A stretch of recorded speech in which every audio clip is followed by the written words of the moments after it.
Neville is suing her ex-daughter-in-law, 29-year-old Sarah Hubel, for defamation of character, slander, and lost wages.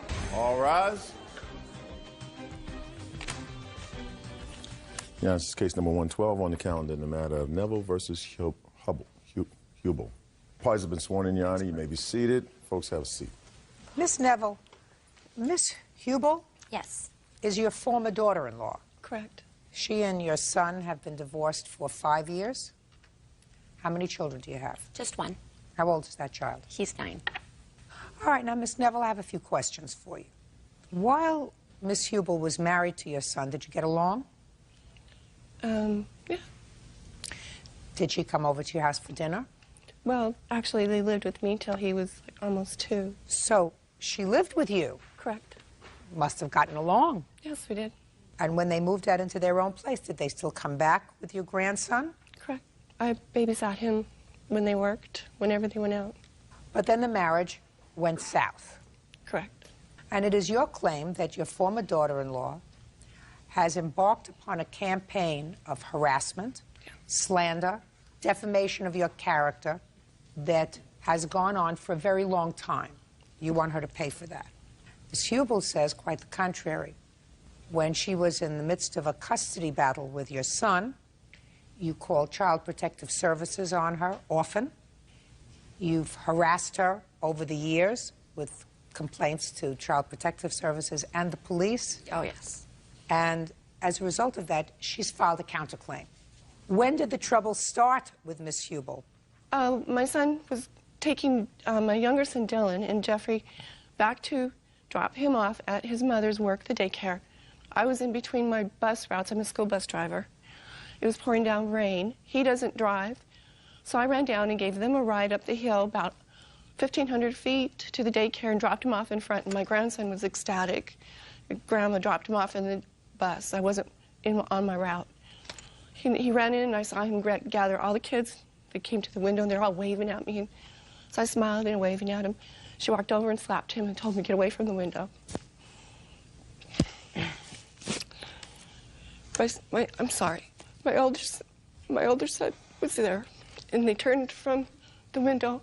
Her and the employees that were friends of hers said, "Let's call the school district and get her in trouble." I didn't know what was going on at the time. I went back on my route. I get a phone call on my bus. My supervisor goes, "Debbie, what's going on?" I go, "I don't know what happened." She said, "Some lady called and said you kidnapped her kid on her bus." And I said, "No, the only thing I did was pick up my grandson and my son." I was mortified. So that's when the trouble started. What happened with that incident, Miss Hubel? Actually, what had happened was, after numerous amount of times of her dropping Jeffrey off on the school bus without permission, I called the school district and spoke to her supervisor, with whom I have a letter stating that I was not harassing in any way, and that she was spoken to and told that he was not allowed to ride that school bus because he was not assigned that. Okay. Had you, in the past, told your mother-in-law that you didn't want him riding the school bus? No, we were not to be speaking at that Why time. not? There was orders. So that the trouble started before that? Oh, yes. Well, that's what I'm asking. I want to know when the trouble started. The problem started actually before I left Joshua, my ex-husband. Probably it was the first time that he was arrested for assaulting me. My son was 2 at the time. From that point on, there was no kindling of the relationship with me and Debbie. Okay. How many times had he been arrested for assaulting you? Twice for assaulting me. The last time he slammed me into a wall and tore my rotator cuff, and I had to have surgery. Has he been convicted on... He sure has. Did he serve any jail time? Yes, he did. How long? He was sentenced to 30 days, but he ended up having an ankle bracelet because of whatever kind of medication he was taking. They wouldn't allow in the jail. What kind of medication does he take? Marinol. What is that for? I don't. All I know is it's THC in a pill. I don't know what it's for. What kind of ailment does he have? None that I'm Do you aware. know? Yes. What? He has a cancerous esophagus. He has a heart condition, and he has epileptic seizures. So Okay. he's on... You didn't tell me he was convicted of assaulting his former wife. I need to clear something up. Uh-huh. Number one, the lease was in my name. I rented the building because it gave them an opportunity to have their own place. I'm not interested in that. My Okay. question, Ms. Neville, is I asked you when the trouble began, and what you said was it started over this bus incident, which would have sounded really petty to me. Yeah. For her to file a complaint if she had a problem with you. You would all live together, pick up the phone and say, Debbie, I don't want you dropping Jeffrey off on the bus. But that didn't happen. Correct. So the problem started before. And common sense would indicate to me you would have not been happy with your son's arrest for assault and spending any time in jail. And that probably precipitated the bad feeling between the two of you, which predated the school bus incident. No, it didn't. She misled you on that fact. No, So what you're saying is the assault occurred before the school bus incident. Oh, yes, this was before we were divorced. The first incident was before we were divorced. The second incident was in February of 2003. And when was the school bus incident? January 30th, 2003. What was the second assault about? He had came into where I worked, All About Kids, to do a visitation with my son. He came to pick up Jeffrey, and he slammed me into the door jamb of a wall and tore my rotator cuff, took off with Jeffrey. The police came. They went and found Josh and Jeffrey. What was the altercation about? A coat. A coat. Now I understand that you don't like each other. Don't like each other, I don't get involved in. You claim lost wages and punitive damages for defamation of character. Correct. You have 1 minute. She called my boss. I have documentation when she called, and they logged it over to my boss. There's no mention that she's my daughter-in-law, that that's my grandson, or my sons that I'm picking up. It says that unknown people and her son. He was on a visitation with him, and his father gave permission for him to ride the bus. So I have permission to give him a ride on my bus when No, you don't. No, you don't. Because if there is a court order of visitation, the court order of visitation provides that the child is to be picked up and returned at a specific location. Correct. Not by you. Not by me. But by his father. And his father was on my bus. Let me explain, okay? No. I want you to tell me what the lawsuit is about. Okay. I'm sorry. So, I go back, I talk to my boss. My boss says, get an anti-harassment order because we don't want to deal with this problem. I did. I went before a judge. All you had to do was stop taking your grandson off the road that you were supposed to be traveling with other children and not drop him off at the daycare. Well, I hadn't had an opportunity not do that. But, Miss Neville. I did what Miss the officer Neville. told me No, and no, the no, judge. no. That's, first of all, that's hearsay. Excuse me. Listen to me. Explain this. You're twisting this. I'm not twisting anything. You are. Now listen to me. She's saying there was a DV assault, but they had got reconciled. They got together. They moved out. They left. She got caught cheating, having an affair with a high school kid. Listen to me carefully. All you had to do. Well, she was doesn't mention that to you. Just I mean, a second. come on. I'm I wanna talking get about you and your lawsuit, Okay. which I'm going to lose my temper over in a couple of seconds. Well, I've had to deal with it for 5 years. How do you... You don't get 5 years' worth, madam. What you're going to tell me is about lost wages. Correct. And punitive damages for defamation of character and slander. Get there. What it had to do with is the whole school year of 2000 and 2004, she continued to make attacks on my person by making claims that my grandson's scared of me. She wrote the school this. She tried to get me removed from my school route by writing the school district. Show me. This is the statement, one letter that she wrote.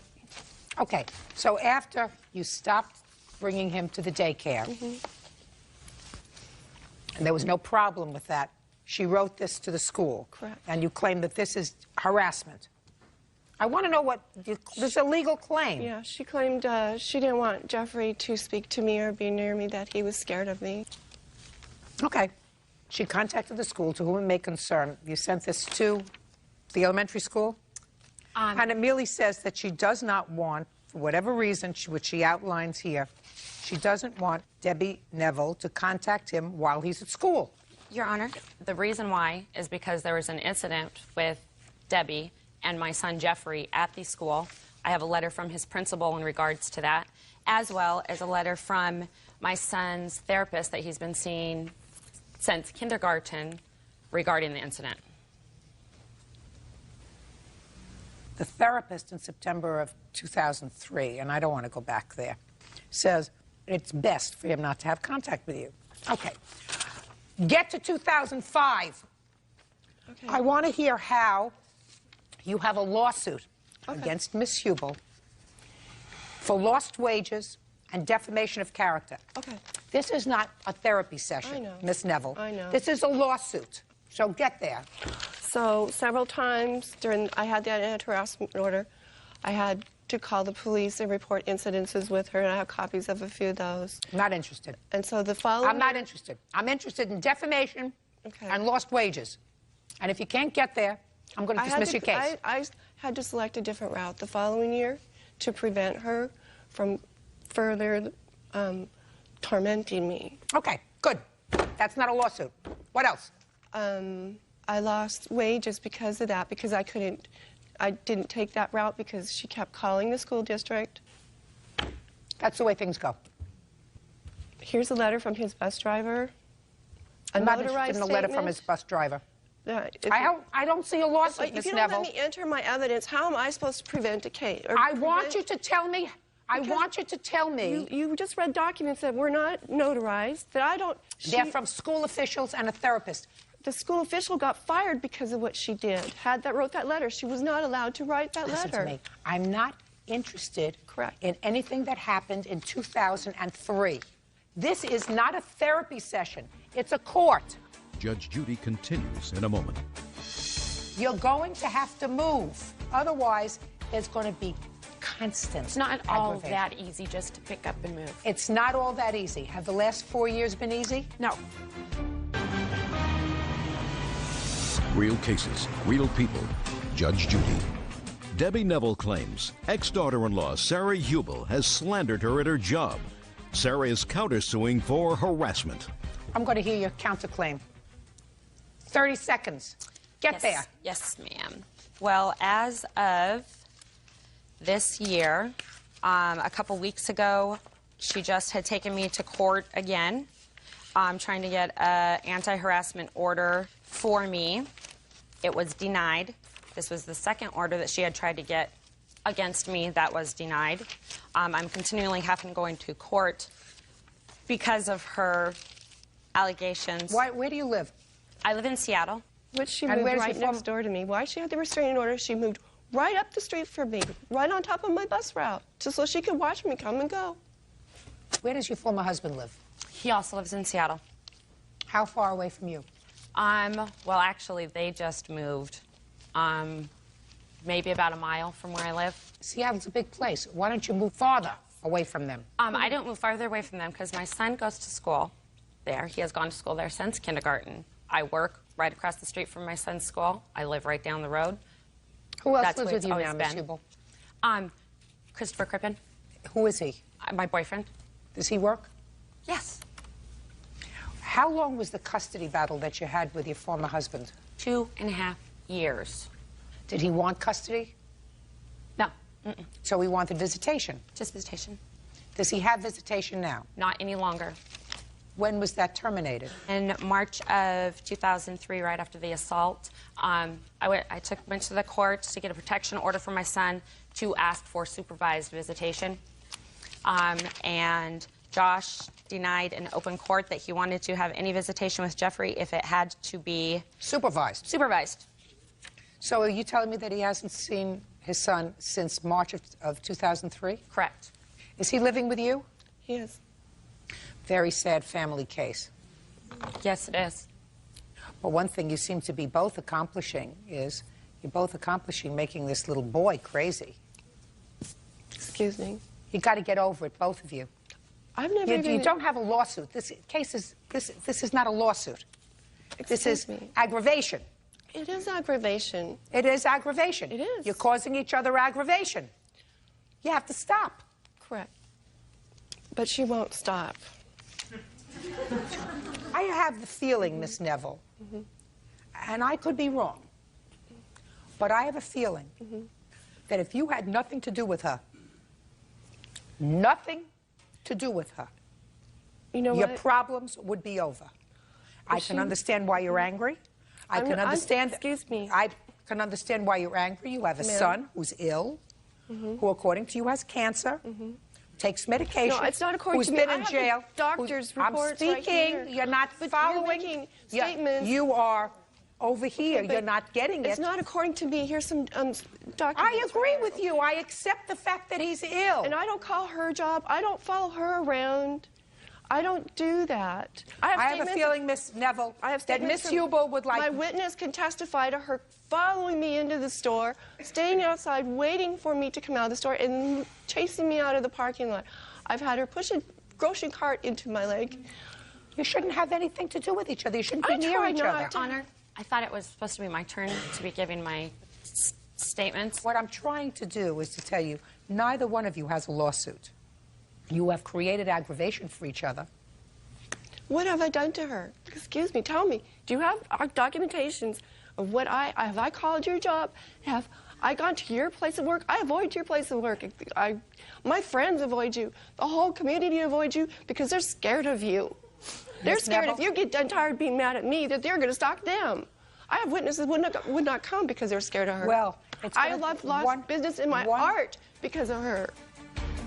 One way or another, if you want to live in peace, you're going to have to relocate. Yes. That's what you're going to have to do. You're going to have to move out of Seattle.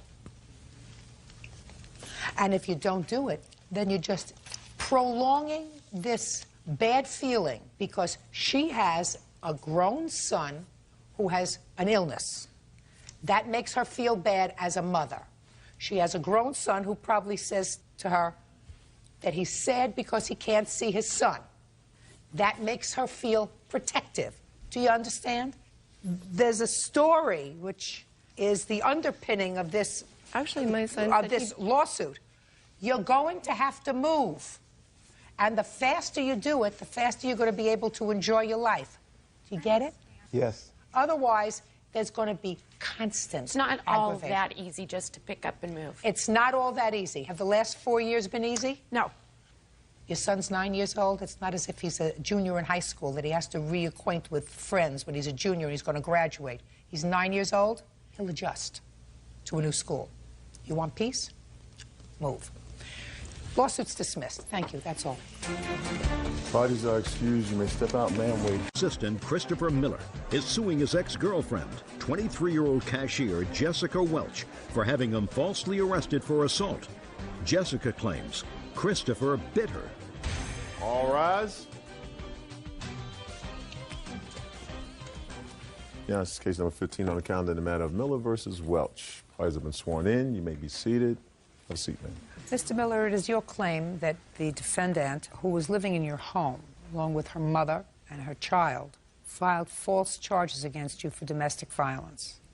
You want to be compensated with the return of your bail and some additional amount of money to compensate you for what you went through. The defendant says that she filed for a protective order because the ultimate reason was you called her 3-year-old some bad names, right? Yes. How did she come to be in your house? Ma'am, Jessica Welch and I had a relationship. Our relationship started the ending of September, beginning of October. She moved in, ma'am. Why did she move in? We had a relationship. I was physically attracted to her. We talked a lot, had a lot of things in common, ma'am. My wife moved out. When did your wife move out? About the end of September. Okay, so your wife moved out in September. You began a relationship with the defendant, and when did she move in? Beginning of October, ma'am. Don't like to be alone? No, ma'am. Mr. Miller? No, ma'am. Are you living alone now? No, ma'am. I'm back with my wife, and we're working things through. Good. You still didn't tell me why she moved in.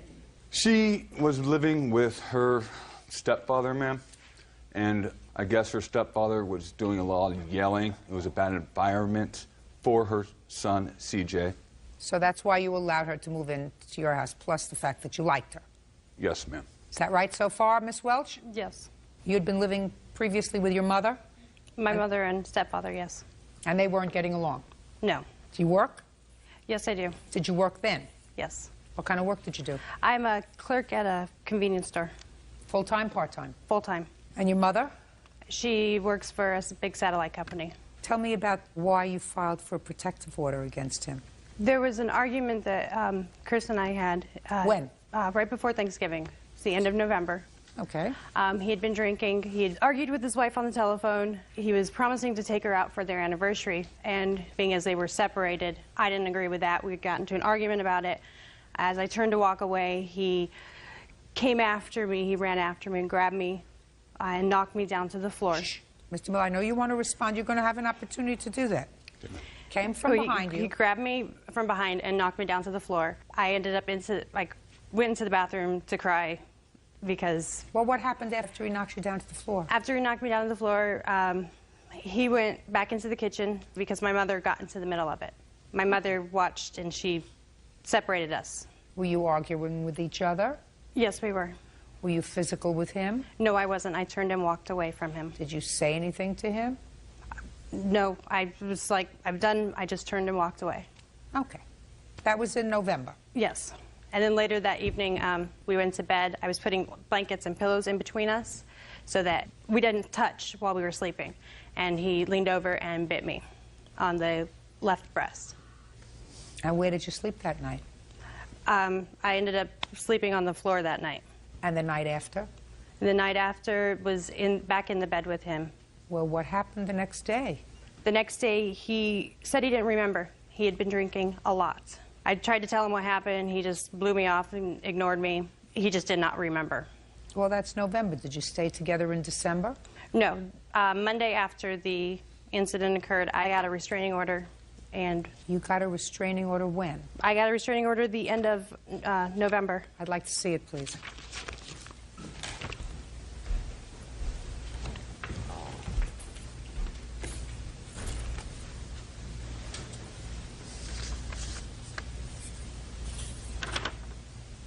Now, one of my questions to you is, you moved into his home.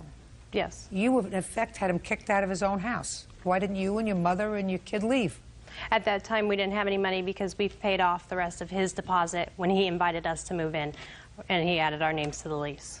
Mr. Miller, you Yes, ma'am. added her name to the lease? Yes, I did, ma'am. That was very stupid. Yes, it was, ma'am. What was that Forrest Gump line, Bird?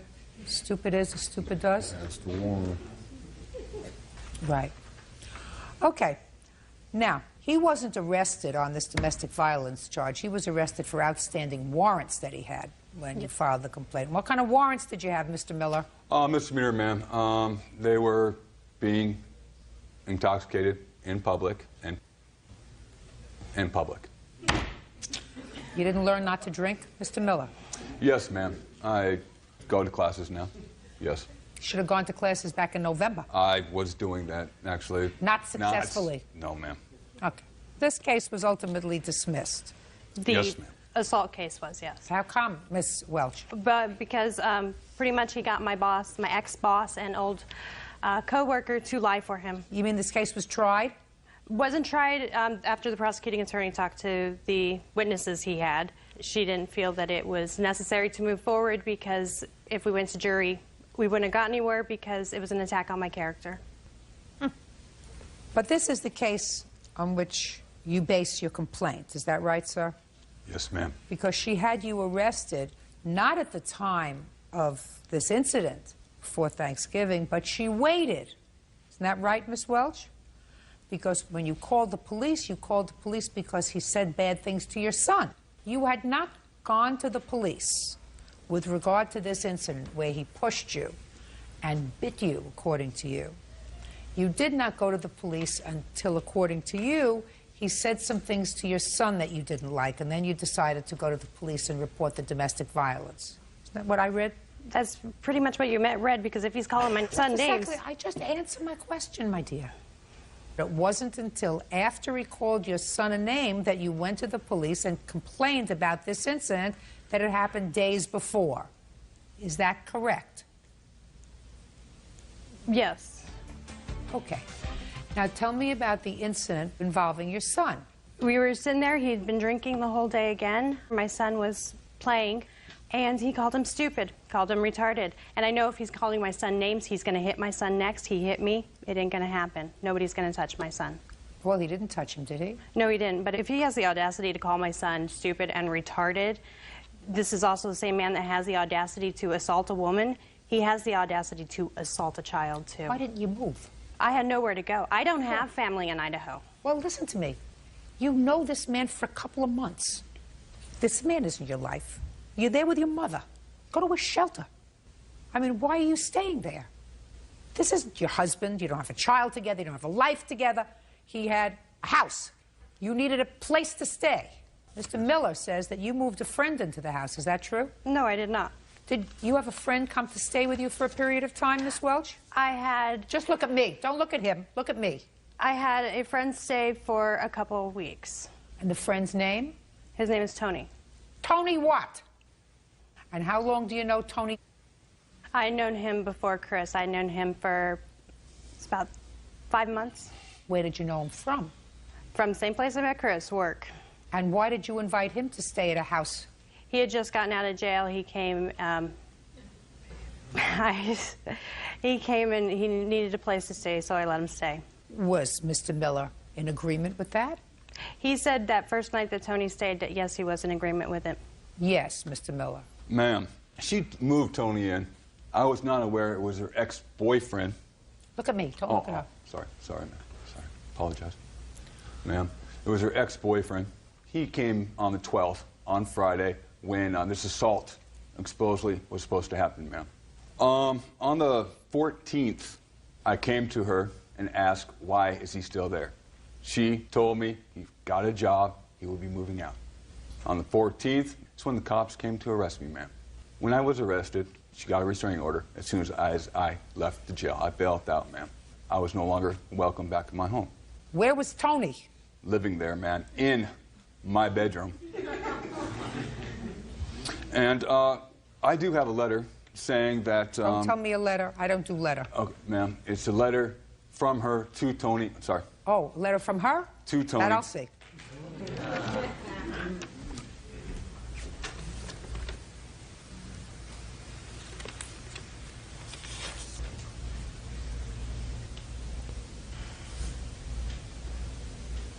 Show this to the defendant, would you?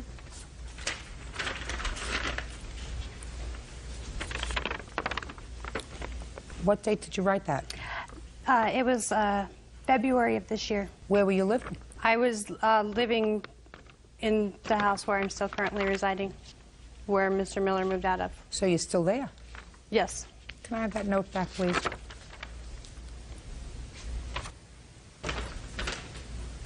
How come you're still there? My mom and I are trying to save up enough money to find a new place to live. It's kind of hard. We're having a little trouble getting the money up. So Tony's sort of helping you? No, Tony's no longer around. When did he leave? Tony left, it had to be March this year. He wasn't living in the house. He had his own place, and I was going to move in with him, but I found out he's been hanging out with Mr. Miller, so I decided that was not the best. You have a 3-year-old child? Yes. Why don't you grow up? Why don't you grow up? I'm working on that. You're not working hard enough. You keep picking losers, that's your business. If Mr. Miller is honest with himself, and right now he is probably clean and sober, he knows that he's not a winner. Is that a fair statement, Mr. Miller? Yes, that is a very fair statement, ma'am. And clearly Tony, who just got released from prison and needed a place to stay, is also not a winner. And you and your mother, who didn't have a place to stay, 2 adult women with jobs, who couldn't find a safe place to stay for their 3-year-old son and grandson, clearly are not winners. You better grow up. Judge Judy continues in a moment. And later today... After 72 hours, it's not toxic. Well, did your bird die within 72 hours? It died immediately of him standing the process. Well, then what I'm telling you, madam, is you should have taken your animals out of the house. Real cases, real people. Judge Judy.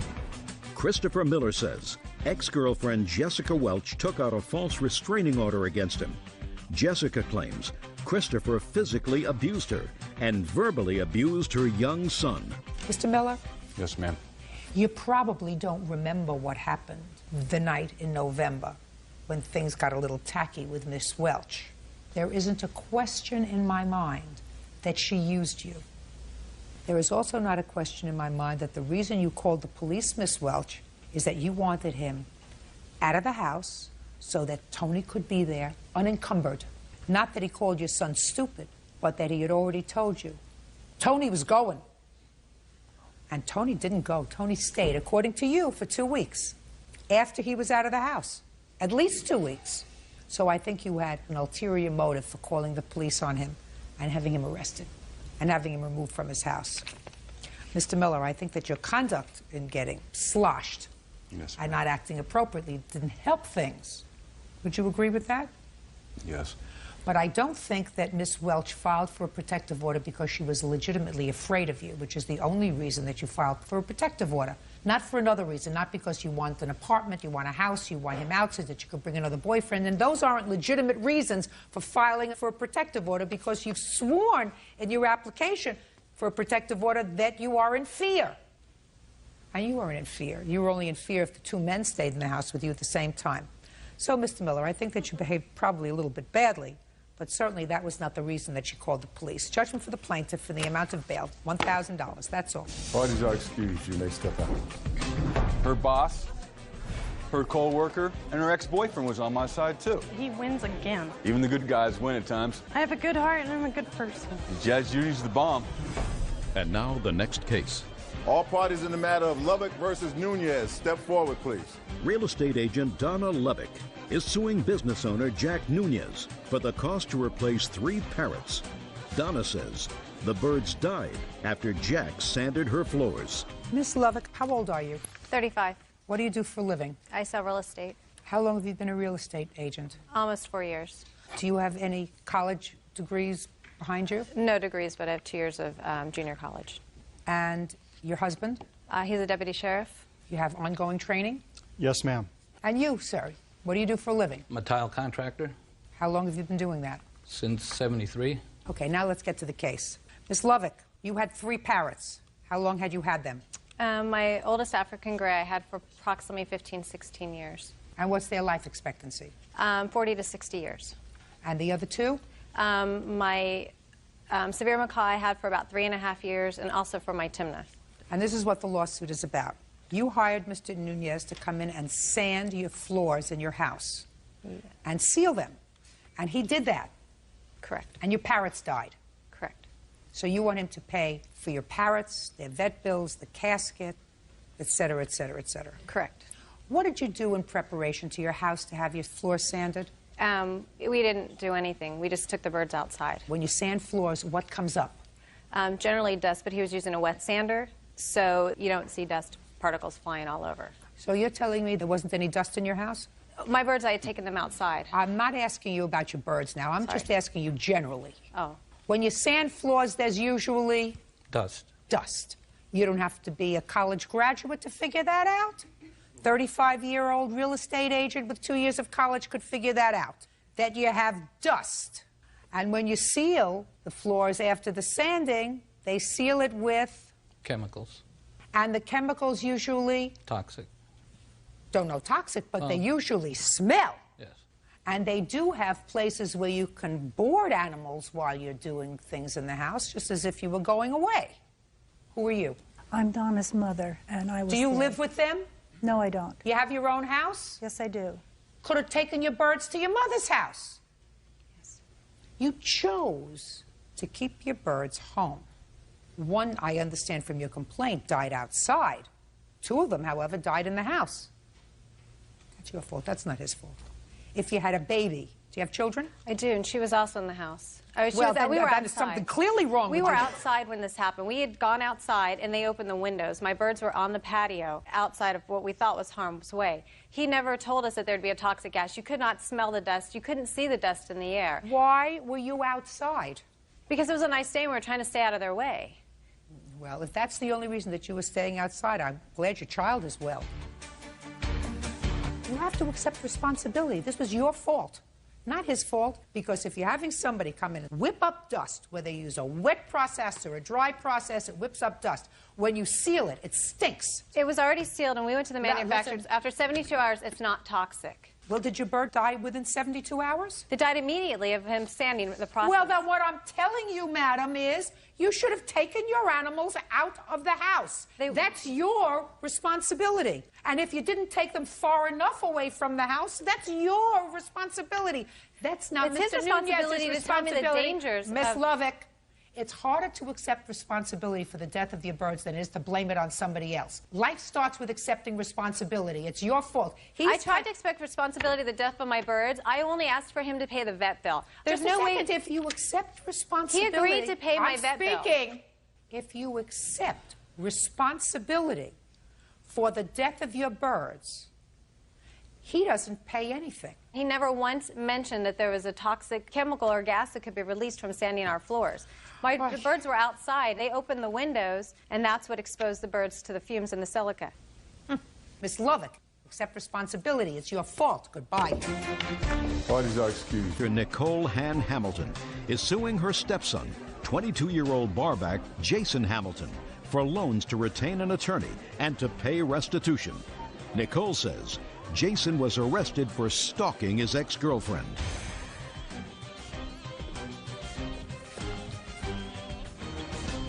Yeah, this is case number 28 on the calendar in the matter of Hamilton versus Hamilton. You're welcome, Judge. Parties have been sworn in, Your Honor. You may be seated, sir. Have a seat, please. Mrs. Hamilton, this is your stepson. Is this your husband? Yes. Oh, a little background. I gather from your complaint and your answer that you were divorced Yes, ma'am. from his mother. You can step up here, sir. And for most of his life, you'd had very little contact. That's correct. More recently, you contacted him, or you contacted your father. Which way? I contacted him. Son contacted you, and you began to build a relationship. Now, Jason has had a troubled adolescence. Is that a fair statement, Jason? Yeah. And it is your claim, Mrs. Hamilton, that your funds were used to help Jason out when he got us into some trouble with the law. Yes. For an attorney, for restitution payments, and at that time he was in fact living with you. He comes to live with you. Jason says that the lawyer was your idea. He was perfectly happy with the public defender, and that the restitution he has paid for by working it off while he was living with you. Yeah. So I'm going to start with you, Jason. How old are you? 22. What were you in trouble for, Jason? Aggravated harassment and stalking in the fourth from my ex-girlfriend. Okay, so let me hear about the first loan that you claim for his lawyer. When we bailed Jason out on September 18th of last year, Jason was not happy with his public defender at all. He verbalized this to both my husband and myself. What did he say? He said he didn't feel that he was going to fight for him. He felt that the public defender just wanted him to plea out to anything and get the case over and done with as quickly as possible. And Jason did not want to do that. He wanted to fight it. He didn't want to be charged, and he didn't want to violate his parole from his previous court case and actions on that. What were you on parole for, Jason? Arson. What burned down, Jason? Garage. Go ahead. On his first court date after he was bailed out, we went and got him an attorney. Who's we? My husband and I. Go ahead. After that, as far as with the restitution, initially he had to live with us as part of us bailing him out. And when we decided we were moving out of the area, he was given the option to move with us or stay in the area, and we would figure something out and work it out. He decided that he did want to move with us. So my husband and I paid that restitution from his previous case in order to free The arson it up. case? Yes. Okay. And then the other part of the restitution was for the current case. After everything was settled, there was $100 restitution. So he from pled that. guilty. You pled guilty in the current case involving your ex-girlfriend. Right. I couldn't afford the lawyer anymore, so I had no choice. And I can't... Were you, at that time that the matter was scheduled for trial, still living with your father and stepmother? No. Did you ever pay the lawyer any money? No. So it was just a $1,000 retainer that you paid the lawyer? Correct. Yes. Yes. That was after Jason moved out, after Correct. you had the altercation in your house with him. Yes. Mrs. Hamilton, so far I haven't heard anything about a loan. Before Jason was bailed out, on the phone conversations, he was informed that anything that was pertaining to this legal case was a loan and was to be paid back. That was one of the conditions of him being bailed out. Jason made comments about how he was not like his sister, who also we had a problem with before that. He was not like his sister, and he would pay us back that money. That was said numerous times, and at the end of Jason's stay in our house, because everything was a loan, I had him sign a promissory note. Well, I know Jason says that note, you sort of forced him to sign the note because you said you were going to have his bail revoked if he didn't sign the note. That okay, was not Jason, how it was well, I'm going worded. to turn over to you now, Jason. When I was on the phone with them before I was bailed out, I was not told that it was a loan. I'm sorry, that's wrong. Shh. I moved in with them. I did not know I was going to move in with them. I thought they were going to bail me out, take me home, but instead they brought me to their place, worked for them. My work would be to pay off whatever I did. Well, what kind of work did you do, Jason? I helped him their construction business. What did you do? Labor. It was, unload the truck, load the truck, help my father, stuff like that. As far as me with my restitution, like I said, I never asked for the money. I never asked for any of it. I just simply said, when they went to pay it, I said, you don't have to do that. They said, oh, no, don't worry about it. I said, No, okay. that's not what parents say, Jason. They don't use the word, oh, don't worry about it. They might have said, when you get yourself together, we hope you'll pay us back. Does that sound right? Huh? Yes. That sounds right. Life is so simple, Mrs. Hamilton. That's what parents say, even if they have an ongoing relationship with their children, if money is tight in a household. You don't say, well, this is a loan, and you will pay me back so much each month on this loan. Your Honor, in the beginning, he did agree. Before I bailed him out, I told him, if I bail you out, you've got to pay this money back in a timely fashion, and you've got to get your act together, because the lifestyle he was living is totally, I'm afraid he's going to end up in jail for the rest of his life. Where's your mother? She's back in Buffalo. Did you live with her all your life? Yes. Are you still in touch with her? I live with her right now. You have a sister? Yes, I do. How old's your sister? 19. She in trouble? No. What kind of trouble?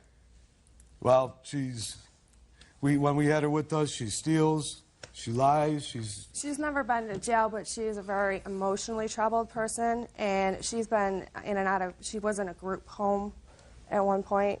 Jason, tell me about the conversation you had with your father about the lawyer, about the public defender. I was going to get a new PD to begin with, because the guy that was representing me, he just didn't know what he was talking about. He had no clue. What do you mean? Just a second. What do you mean you were going to get a new PD, public defender? You think that they give them out if you don't like one, you get a chance to get another one? Well, that's what they were going to do. When I got rid of... You live in a very good jurisdiction. If a criminal defendant came before me and said, I don't like that lawyer, I want to get another lawyer, you know what I would say to them? Go hire your own lawyer. You want to pick and choose? Go hire your own lawyer. This is the public defender for the day. You don't like this one? Get some money and go hire your own lawyer. You know, this is not one from column A and one from column B. You get one chance. Do you understand, Jason? Yeah, I understand. Good. Are you working now? Yes, I am. What kind of work are you doing? I'm a barback at a banquet hall. Hope this New York State Liquor Authority doesn't know about that. Is this arson conviction that you have a felony arson? Yes. Woohoo! Hope they don't value their liquor license. Listen to me, Jason. I want you to listen to me very carefully. I am not so concerned about the $1,000 that your stepmother and stepfather put up for the lawyer. I think they're going to have to tolerate that, because I think that that's what parents do if they're afraid that their child is going to be confined. And I'm not so sure that that was a loan. But I'm concerned about the restitution, Jason, because what possible value is it to your moral compass if somebody else pays your restitution. Restitution is what you're supposed to pay, right? I understand that. I was paying it. How? I don't understand how you I were was paying. working With money I beforehand. gave him. Just a second. Not just money you gave me. I was doing odd jobs here and there. Well, you paid some of it, but they paid the I rest. was paying on Just it. a second. But they paid the rest. Well, paying the rest, it doesn't teach you any kind of a lesson. That's your responsibility. That's not your father's responsibility. That's not your stepmother's responsibility. That's your responsibility. The criminal justice system doesn't want to see. What do you do for a living? I'm a real estate investor. Doesn't want to see this lady who works. What do you do for a living? I'm an investor also.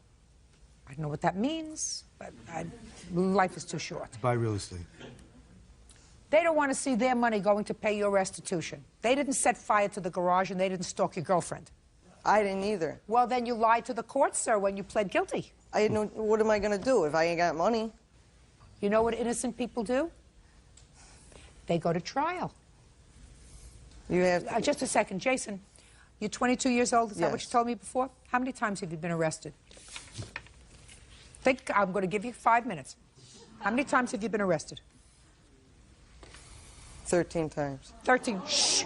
Come on. 13 times. 22 years old. And how many convictions do you have, Jason? I have 4 convictions. I have 5 children. How many kids you got? 4. 9 children altogether. Not one arrest. Judge Judy continues in a moment. And later today, Miss Knapp, if someone tried to kill me with a car, I wouldn't get into bed with them for a deductible or anything else. real cases, real people. Judge Judy. Nicole Han Hamilton says her stepson, Jason Hamilton, owes for loans to retain an attorney and to pay restitution. Nicole says Jason has been arrested for arson and stalking. You've been arrested 13 times. That cannot all be a mistake. The 4 times that you were convicted is not a mistake. The last 2 times that you pled guilty, I mean, you know the system, evidently. You're smart enough to know the system, that if you want a new PD, all you got to do is stamp your feet around, say, I'm not getting good representation. What you're supposed to do is not do things that get you into any trouble. Do you understand? I know that. Okay. And if you didn't learn the first time, and if you didn't learn the second time, the 10th time, you should have learned. By the time you got to the 12th time, it should have been bells go off in your head. Now you're at unlucky 13. Jason, you're 22 years old. You want to die? No. You don't care? No, I care. I'm working now. I'm going for my GED. I have my life on track. Good. That's then what I pay was... your restitution. The lawyer, it's That's yours. fine. I He's just gonna, wanted him to learn a lesson. He's about going to pay his responsibility. restitution. Judgment for the plaintiff in the amount of $695. That's all. Thank you, Rob. Parties are excused. You may step out. I look at them as just white trash. What are they going to do? Sue their own son when he hits 18 for all the stuff that they paid for him? As people can see, he is a punk. He'll always be a punk. I wash my hands with him. I got a beautiful 14-month-old son. I'm doing it right this time. Smoking pot. I'm in probation. I don't want to get involved in no pot. He's the one that smokes the pot, and I told him I didn't want it in my house. I don't have a father. That's the way I look at it. I'm here to guide you and show you the proper way. If you don't want to do that, I'm done. And now the next case. All parties in the matter of Knapp versus Wheeler. Step forward. Delivery truck driver Barbara Knapp is suing her ex-boyfriend, steelworker Claude Wheeler, for purposely driving her van into a ditch. Claude claims he swerved to miss a deer. Ms. Knapp, it is your claim that Mr. Wheeler, who used to be your boyfriend, wrecked your car. Correct. And in addition to the damages to the car, you want some money for pain and suffering. I don't know what pain and suffering you want. You'll, I'm sure, explain it to me. Tell me about the day of the incident. Okay, on December 28th, I do believe, we went grocery shopping, stopped at a bar and had a few drinks and was coming home and... Okay, what time did you get to the bar? 8 o'clock. 8 p.m.? 8 p.m. And how long did you stay at the bar? Oh, possibly an hour maybe. No, not that long, because we had groceries in the car, so about an hour then, say. Is that right, sir? Correct. Okay, you stopped at a bar, groceries in the car, went home, on your way back to the grocery. on the way back home, and we were discussing just things, and an old boyfriend was brought up because he was apparently came into the bar, and I had made a comment that he's still love of my life, and he didn't like it, so I don't know what was said, but then he swatted me upside the head, in the back of the head, and then I had told him that that was it and it was over, and he proceeded to say, oh, I'll show you that, and he drove my car down into the ditch. The next thing you know, a pole's coming, and we were headed straight for the pole, and he turned it just enough to go past the pole, but in the meantime, we kind of got wedged into the ditch and had to go out the windows to get out, and then I was just kind of in shock, I do believe, and okay. That was that. Well, we were driving home that night. I had a few drinks, and we were arguing, and I was looking at her. Try looking at me. I don't recall slapping her upside the head or striking her. We were arguing, and I was looking at her, and when I turned my eyes back to the road, there were deer in the road, and I swerved to the right to miss the deer, and as soon as we got to the edge of the road, the snow sucked us into the ditch. I didn't do it intentionally. Don't remember the deer? There was no deer. He did it on purpose. And you issued a report? Mm-hmm. You have a copy of that report? Yes, I do. I'd like to see it, please. That is the traffic report. Okay. Shh. You have any other police reports? No, I went to the trooper's barracks to try to get the actual report from my statement and his statement, but apparently they do not let that out. They don't. Your Honor, I have a signed statement of her from the night of the accident. Can I see it, please? That's what I'm looking for.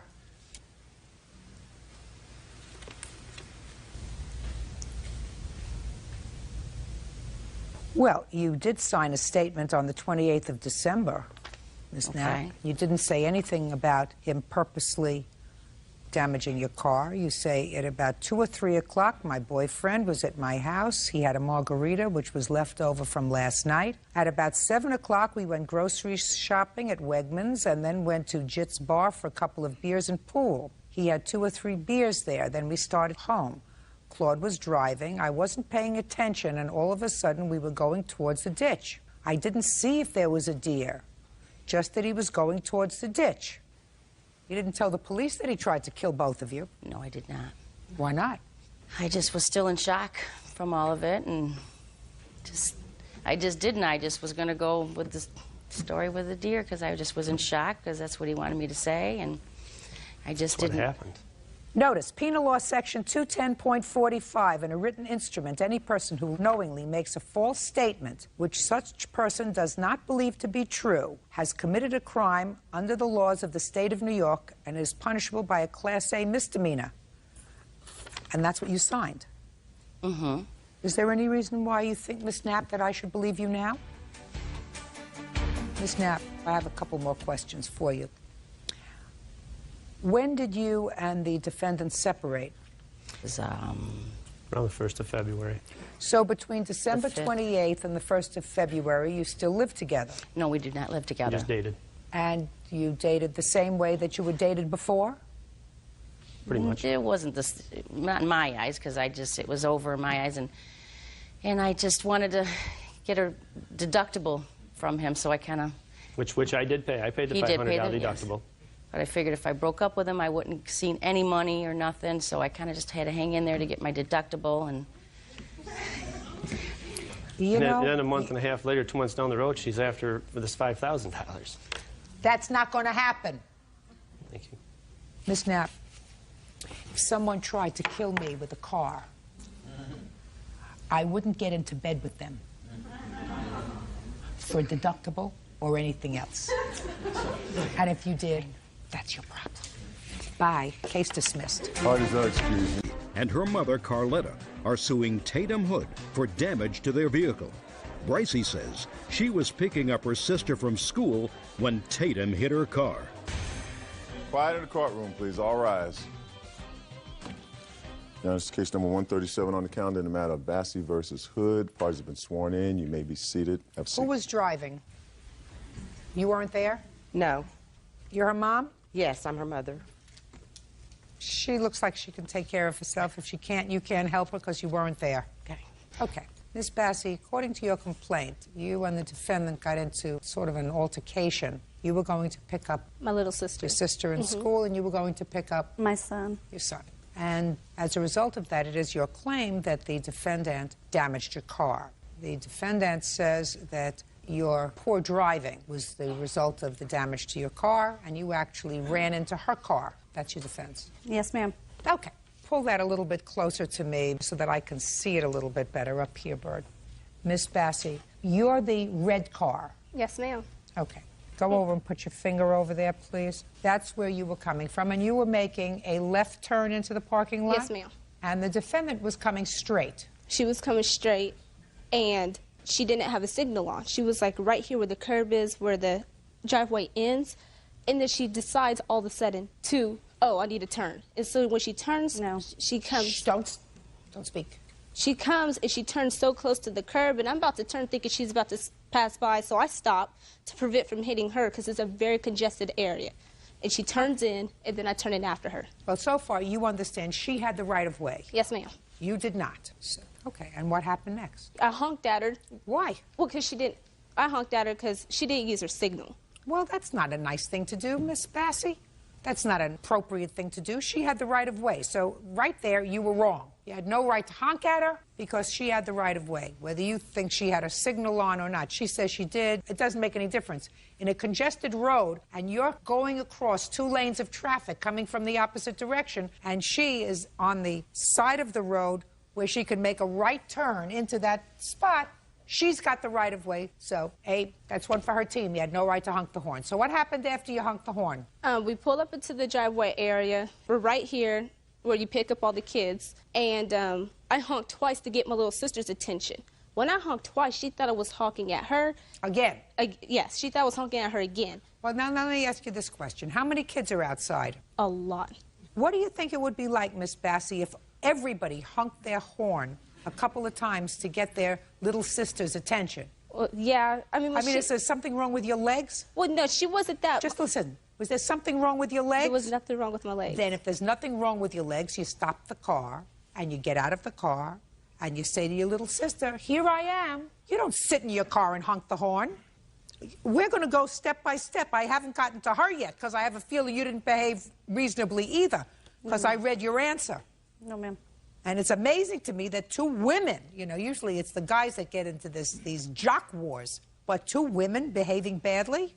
How old are you? 17. Well, you better go back to driving school and etiquette school, because so far you're not #1 on my hit parade today. So you honked your horn for your sister, and the defendant thought you were again honking at her. That's what you assumed. So what did she do? She flips me off and starts waving her fist behind me. She turns around and she just starts doing the little hand things and yelling. Not a nice thing. Just a second. Not a nice thing to do. You're right. Okay. So she gestures to you in an obscene gesture. What happens next? I looked at her and I threw my hands up like trying to say, no, I was not honking at you. And, you know, she's still yelling, and I was yelling back at her. I'm like, look, I'm not trying to So now you're yelling at each other? Yes. Good. Go ahead. And then after that, my little sister does see me, and she comes to the side of the car. And the defendant is still very angry that I had honked at her. And, you know, we were still arguing with each other. And so at this time, I was trying to move. I had my little sister in the car. I wanted to get out of there. It's very busy. She doesn't move. Well, where's your car? Right here. So you're behind her? Mm-hmm. So she pulls up a little bit, we pull up, and then, you know, she's still mad. And I honked at her again. I'm like, can you please move? All right, so why are you honking? She wouldn't move. Why does she have to move? She could have moved, but why, she was... Now, why does she have to move? Well, her son had already gotten to the car. Look, I'm looking at your car, and I'm seeing what you did. So you pulled out, according to you, you pulled out because she's not moving, and you pulled around her. Yes, after she did it, but no, I got out the car. I even got out the car and said, will you please move? And she's still cussing me out. Can I ask you a question? Why? Miss Bassey, what? Stop it. Yes, ma'am.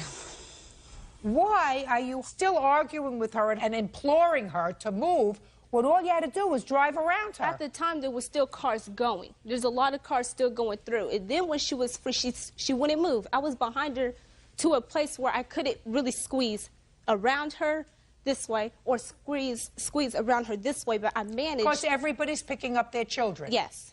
Keep going. Then I did manage to, because my car is small enough, so I'm like, okay, maybe I can squeeze around her. I was able to squeeze around her, and I drove all the way to over here to the drive area. Then she comes all the way, she drives over here, rolls down her window, and said, "Is this the way black people act?" And I'm like, what was that supposed? I looked at her kids in the car, and they appeared to be biracial to me. And then I looked at her again, I'm like, what was that supposed to mean? Okay. And at this time, yes, I mean, we were cussing each other out. She then says, "Do you want to fight?" And I'm like, do I want to what? And my little sister gets out of the car. What'd she get out of the car for? She got out she's like, "Do you want to fight?" And my little sister's like, "What do you want to?" She got out. She's like, "What do you want to fight for?" Where's the little sister? Step up here. Move over there.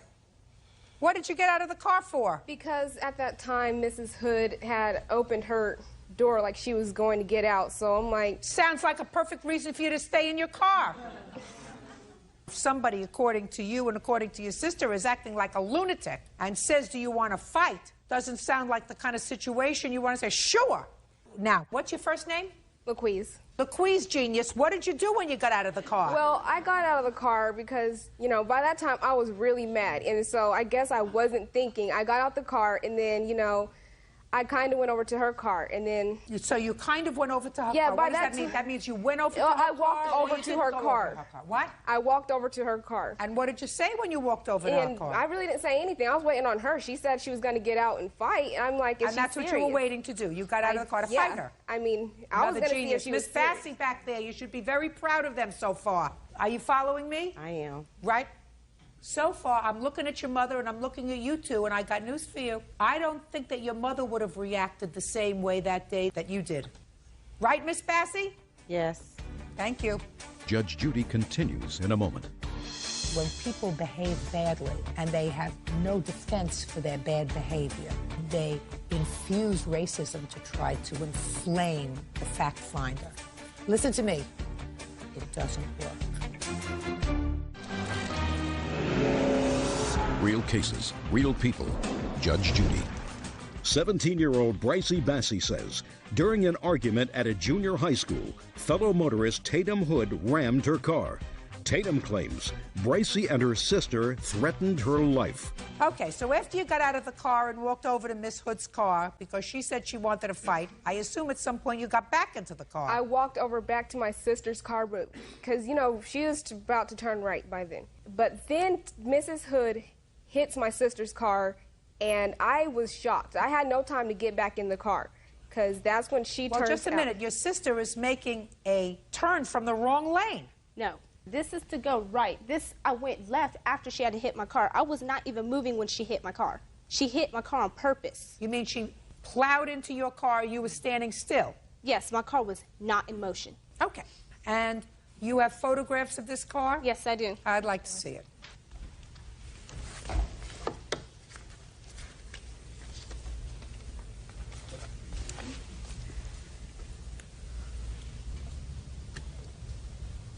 Oh, that's a lot of damage. All right, Miss Hood, ball's in your court. It was January 19th, 2005. May I go over here? I went to the school to pick up my son that's here. I'm the blue car here. I'm coming down Tyler Road. I believe it would be south. She's coming north. She is right here. As she said, it's very congested. There's lots of cars. If she would have been, like on her chart, over here already turning, there was tons of cars coming. I did have my blinker on. Listen to me. She was wrong. I already said she was wrong. Okay. So we turn in. When we turn in at Wilbur, there's also, there's like 2 lanes like this. I stay in this lane. We never got over here because to get over here, you have to stop up against the school, and there's buses and handicap parking. I stayed in this lane. As I was turning, she started calling me all out of my name. She called me a white bee. Go back to driver's ed, learn how to drive. I'm going to kick your butt. As we stopped, I stopped here. She was behind me. She honked. I thought she was honking at me. Stupidly, I flipped her off. I never shook my fist at her, nothing else. She got out of her car at that point in time, come up, beating on my window, was screaming, "I'm going to kick your butt," but she was not saying butt, get out of your truck, you white bee this, white bee that. I rolled down my window. I said, you need to go get back in your car before you embarrass yourself. She went back into her car. We both proceeded to go. She spun around me. She's still screaming. I'm saying some stuff. We get like we're right here, and she is calling me all out of my name still, profanity, racial slurs. I am married to a black man. I am not racist. I rolled down my window. I said, you are giving young black women a bad name. You should not act like that. I would never allow my daughter to act like that or my son.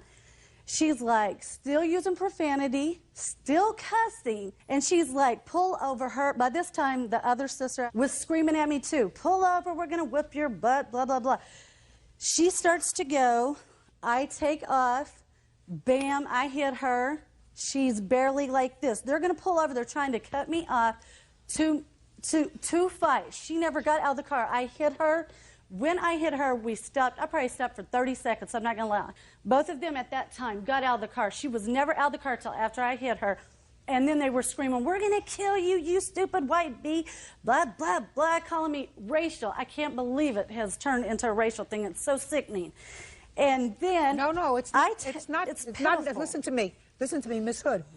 It's not racial here. It's not racial in this courtroom. You're right. Sometimes when people behave badly and they have no defense for their bad behavior, they infuse racism to try to inflame the fact finder. Listen to me. It doesn't work. Go ahead. Afterwards, I leave because I don't know what they're going to do. Brycey then jumps back in the car with the younger sister that she picked up who's in the back seat, chasing us. I'm stopping at stop signs, stopping at stoplights. Each time we stop, she's getting out of the car, trying to come up to the window, still screaming. When we see two cop cars coming, I pull into a parking lot. She pulls in. When she pulls in, she stops. She gets out of her car. I'm going to mollywop you. I'm going to kill you. I'm going to beat you up. May I please see the police report? Yes, ma'am. And then I want to see the police report. The cops that pull up are telling her to get back in her car. They restrain her. I'm sorry. I want to read the police report. You told the police you got out of the car. My sister got out of the car. Brycey, you signed the statement. You said, before that, I got out of the car and asked what the problem. And one continued to yell at me. When I got out the car, that's way before, whenever we were still in the school area. You didn't tell me that you got out of the car. I did. I said I got out of the car and asked her to move. No, you told the police you got out of the car and asked her what her problem was. Yeah, I asked her what the problem is. Can you please move? I was not honking at you. Did you do the wrong thing that day? Yes, I did. How much of this accident was your fault? I would probably say, I don't know. I'm not going to say that it was the least of my fault. No, it was not. I shouldn't have honked at her. You know, that's the one thing. I shouldn't have honked at her. And then when I honked twice, I probably should have yelled for my sister. Or, you know, then after I got out the car, you know, instead I should have probably just sat there and waited for her to move. Yes, you want to say something? For what it's worth, I just want to say that I did speak with Mrs. Hood regarding this accident 2 days later. I went over to Mrs. Hood's home because I got the police report. I didn't have insurance. I was going to file the insurance, and I needed to know where she lived. The police did give us her address. And I went. She was very polite. I didn't have a problem with her. Mrs. Hood told me she was having a bad day that day. She said she was in an argument with her husband's nieces, and, you know, she was upset, and she was already tensed up and upset. And she did tell me she intentionally hit my daughter's car. She never denied hitting her car, but she also proceeded... Just a second. Are you telling me, Miss Bassey, that Miss Hood said I intentionally hit her car? Yes, she did. Those were her exact words to me. Yes. Interesting. Is that what you said to her? I said I hit her daughter's car. I never intentionally hit it. She was coming this way to cut me off. I did hit Brycey's car.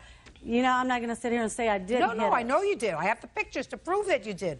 I'm just surprised that Miss Bassey is telling me that you used the word intentionally. I mean, I can't imagine anybody intentionally hitting somebody else's car. Oh, that's what she told my daughter and myself. And she also told me she left the scene of the accident. I don't agree with Brycey chasing her. She said she left the scene of the accident not because she was afraid of my daughter. Not just chasing her, Miss Bassey. She left because she said she was unlawfully driving her truck. Listen to me. I got it. I don't believe this story. I believe that what your daughter did was pull out, speed around her, and I believe that when she pulled out and sped around her, Miss Hood caught up with her. No, I don't believe that, Your Honor. Oh, yeah, that's exactly what happened. Because Brycey wasn't moving when she hit her. No. Listen to me. I said Miss Hood caught up with her. She pulled around her fast in a school pickup zone. That's what your daughter did. She had an attention span and a fuse that was about this short. And she created a situation in there because she's got a hot temper and she wasn't behaving like a mature driver. Neither was this one. But she's not the plaintiff. She is. So you had, according to your complaint, $4,000 worth of damage to your car with no insurance. No. And all I'm asking... She had insurance. Insurance. Yes, we had insurance. Oh, good. So how much did the insurance pay? We didn't want to file the No. insurance. Well, you better. Insurance does not take care of damages that have intentionally been done to the car. Well, listen to me very carefully. I would file with my insurance carrier if I were you. Ordinarily, if this was solely her fault, I would say, well, why should you file with your insurance? Because that means your premiums are going to go up. Yes, which they would have. You're absolutely right. They would have, because she's a 17-year-old driver who was involved in an accident. But this accident was partially her fault. So I think you ought to file with your insurance company. Now, what kind of deductible do you have? $500. Good. Miss Hood's going to pay that. But you file with your insurance company. This accident was partially your fault, and that's what you have insurance for. Even though Mrs. Hood agreed to fix her car? She agreed to fix it. Listen to me. Then you don't come to court, Miss Bassie. Then you don't come to court. But if you come here and you're asking a fact finder to make a determination of what the right thing to do is, in this case, the right thing to do is because your daughter was at least 50% responsible for what went on that day because she did the wrong thing. She may have caught her on a bad day. That's the way sometimes you catch people. What? She was not in a hurry to go to a summit meeting. So she waits her turn, and she takes an extra couple of minutes, and her sister doesn't get out of the car in an aggressive stance. She's not picking up her baby sister, who's 3 years old. Your other daughter looks like she can well take care of herself, and she's got an attitude. So that's what you have insurance for. Miss Hood has to accept some responsibility for what she did, and she's going to cover your deductible. Put it into your insurance. Judgment for the plaintiff in the amount of $500. That's all. Parties are excused. You may step out.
With acid, Linda is countersuing for being falsely arrested.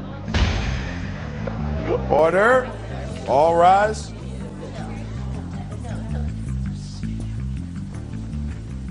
Yeah, this is case number 351 on the calendar in the matter of Kimball versus Berger.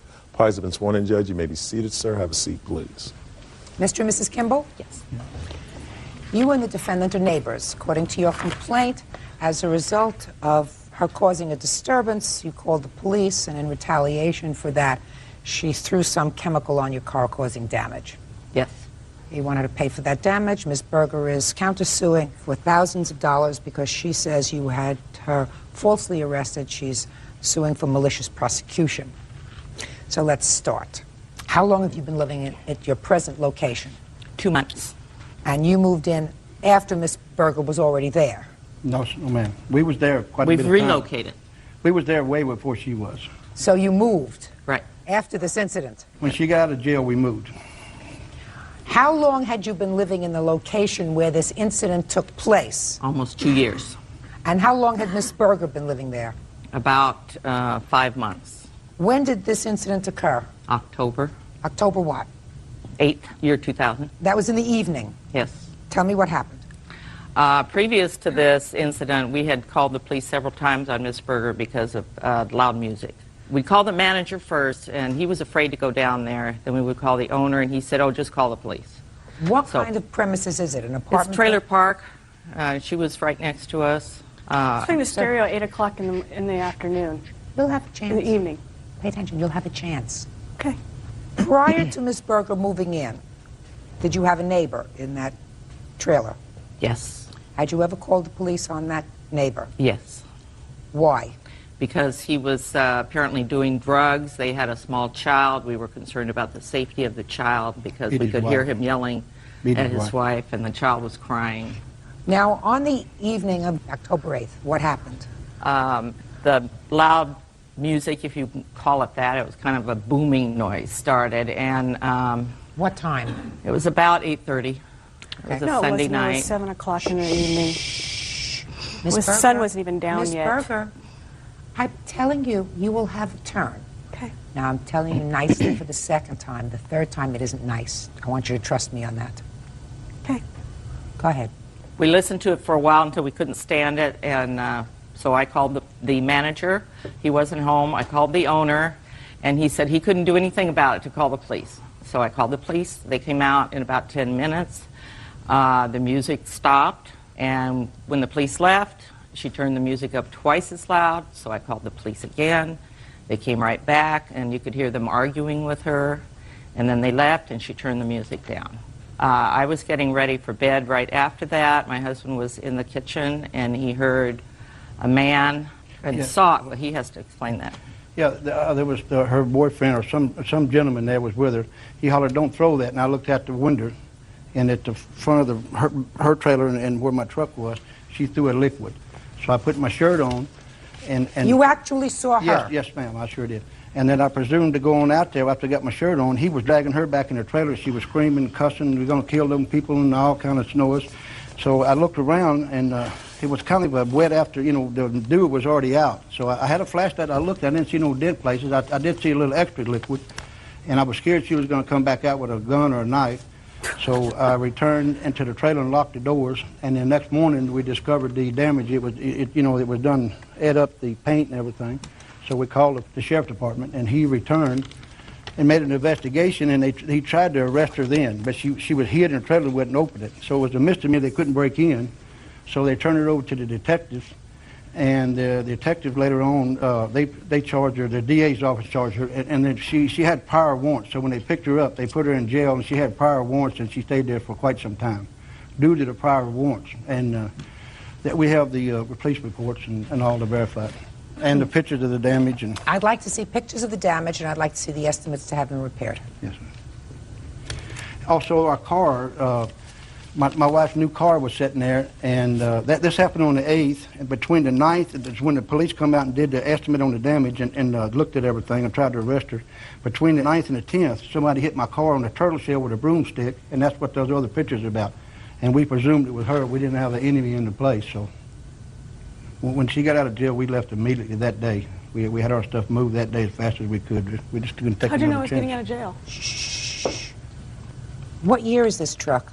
The truck is a 1988, but it's a showpiece. I probably got over $20,000 in just putting it back into original condition. It's a dually, black dually. It's a showpiece, honestly. Was a showpiece. Was. It's got 16 coats of black lacquer paint on it. And believe it or not, it was over $3,000 when I had the truck painted, from original paint to the show class finish on the truck. Yeah, well, they have an estimate to refinish, not any body work, but just to refinish it, $2,006. There's nothing dented. It's just everything there. All the plastic and chrome's got to be replaced, and then the paint. Okay. All right, Miss Berger, you recall the evening of the 8th of October? Yes, I do. All right. Is this the person with whom He's you were my living? witness. He's to attest to a couple of statements made by the plaintiff. Is he the person who was living with you at the time? No, he's not. Was he the person there at the time? He lives across the street, yes. Okay. He's a mutual friend of theirs. Okay. and of mine. Okay, go ahead. Let me hear.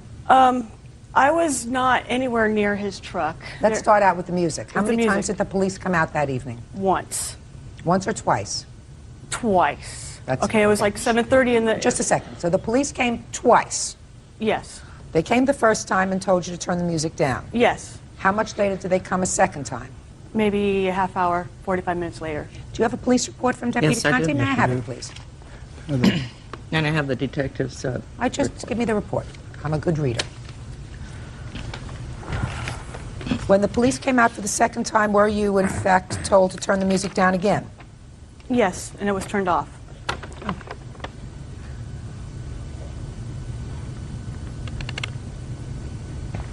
The second time the police officer arrived at your home, Miss Berger, was it the same police officer who had arrived there the first time? Yes. And did you have a conversation with the officer the second time? I believe so. I believe that he just asked me to turn off the stereo, and I turned it off. No, he didn't. He came out the first time and told you to turn down the music. Right. When he had to come back the second time, he didn't tell you, would you please turn down the music again? You had a different kind of conversation with him. This I do not recall. Why would you not recall such a thing? Because I've been through a lot of emotional stress due to this whole situation. I do not remember that night. I went to jail for something I didn't, falsely was accused. Just a second.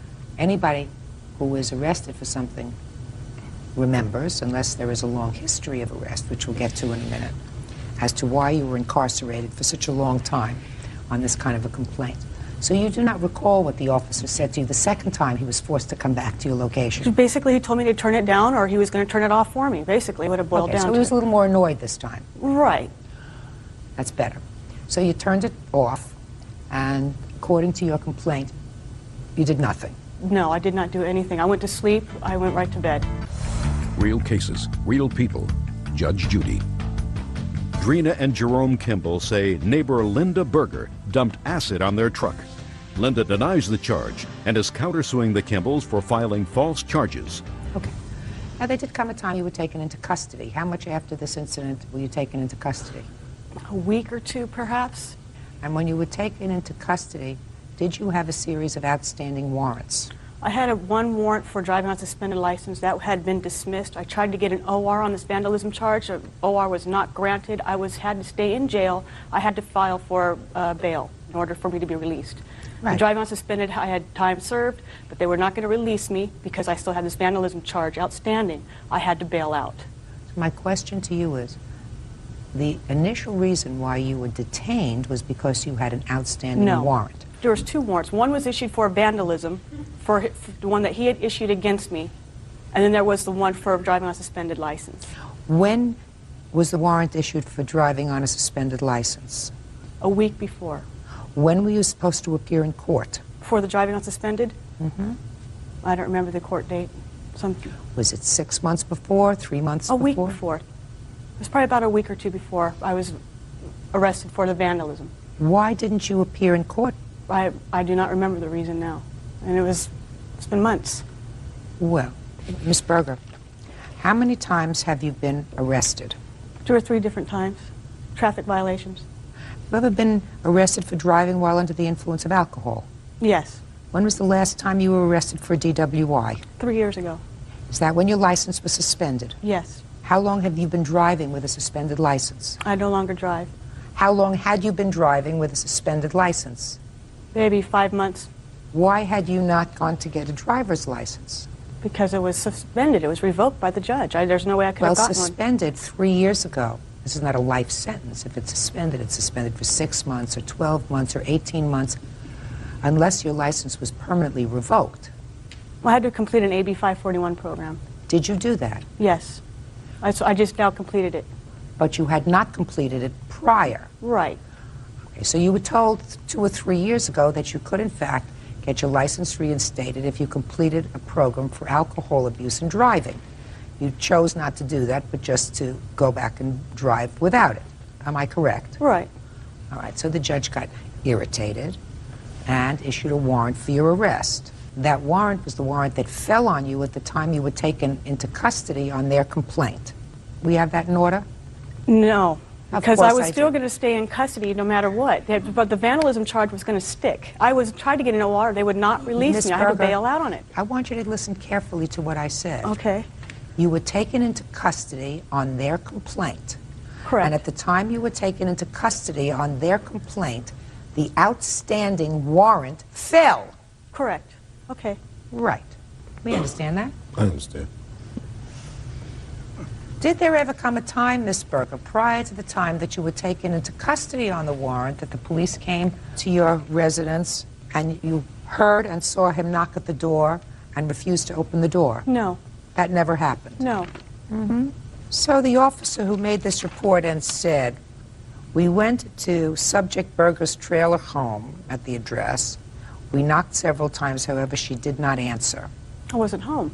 That was on the same evening as the incident. You said you just went to sleep.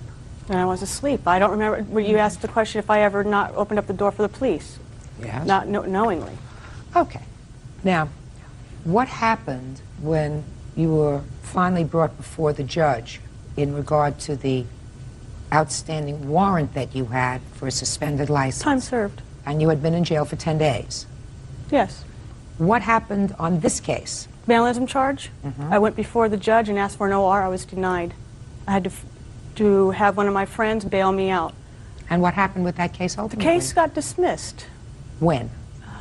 Monday, this past Tuesday. Sorry, this Monday was a holiday. This Tuesday. When did you move out? November 1st, 2000. Is that why you didn't appear in court? We didn't receive it until the day after the hearing. It came through the old address, and we didn't receive it, so there was nowhere to go. Stand up. They just fell. Tell me your name, sir. My name is Walter Kirby. All right, Mr. Kirby. Do you know anything about the evening of October 8th? I only have two things about this case I can relate, Your Honor. Look at me when you're relating both things, sir. Okay, one is the morning after this happened, I was having a discussion with Jerry here. He was explaining to me what had happened to his truck, and I asked him if he saw her throw that, and he told me no, he hadn't seen her throw it. That's not right. And the only other thing I can attest to, Your Honor, is the condition of his truck. When he moved out on November 1st, I helped him load his stuff and get ready to leave, and she has pictures here of the truck at that time, and there was nothing wrong with the truck. Can I see your photographs, please, Ms. Berger? Your Honor, they put a solution on it to stop the acids, which made it not near as visible. Those pictures were taken the day of my release. Oh, it certainly looks a lot better. They had a solution on it, an oil solution to stop the acid. I understand that, but it certainly looks a lot better. I want you to take a look at these photographs. Yeah. How did we know when she took those pictures? I have no idea when this picture We was moved out before she got out of jail because we were afraid to stay there. We moved November 1st. Well, that's a very, very good question. When the detective told us she was going to be released. Just a second. Well, I don't know why otherwise she would take pictures of your truck. I mean, why would she take pictures of your truck? You did take these pictures? Yes, I did, Your Honor. Okay. I want you to take a look at these pictures. I have a whole roll. Mm-hmm. The damage was on the other side, and this here it had the solution on it, and they had cleaned the truck, but they had put the solution on it, the oil solution, and it comes right back. It's right now. If you took pictures of it, it would still be right on there. Still there. So that's when we was moving out. We hooked up, and it did have the chemical solution on it. Of course, and you know, like overnight or something, it comes back to a powder. It looked just like that again. Okay. Those pictures were taken the day that they were leaving. Yeah, and I never discussed the case with this gentleman here at all the next morning or any other morning. There's pictures with his trailer being hooked up to the truck and them driving away. No, I understand when they were taken. Okay. I don't think that you would take a picture. He served the warrant for her from the small claims court originally. Just a minute. Yeah. I would assume that this gentleman has his own agenda. You still living in the same location, sir? Yes. Have you ever visited Miss Berger in her trailer?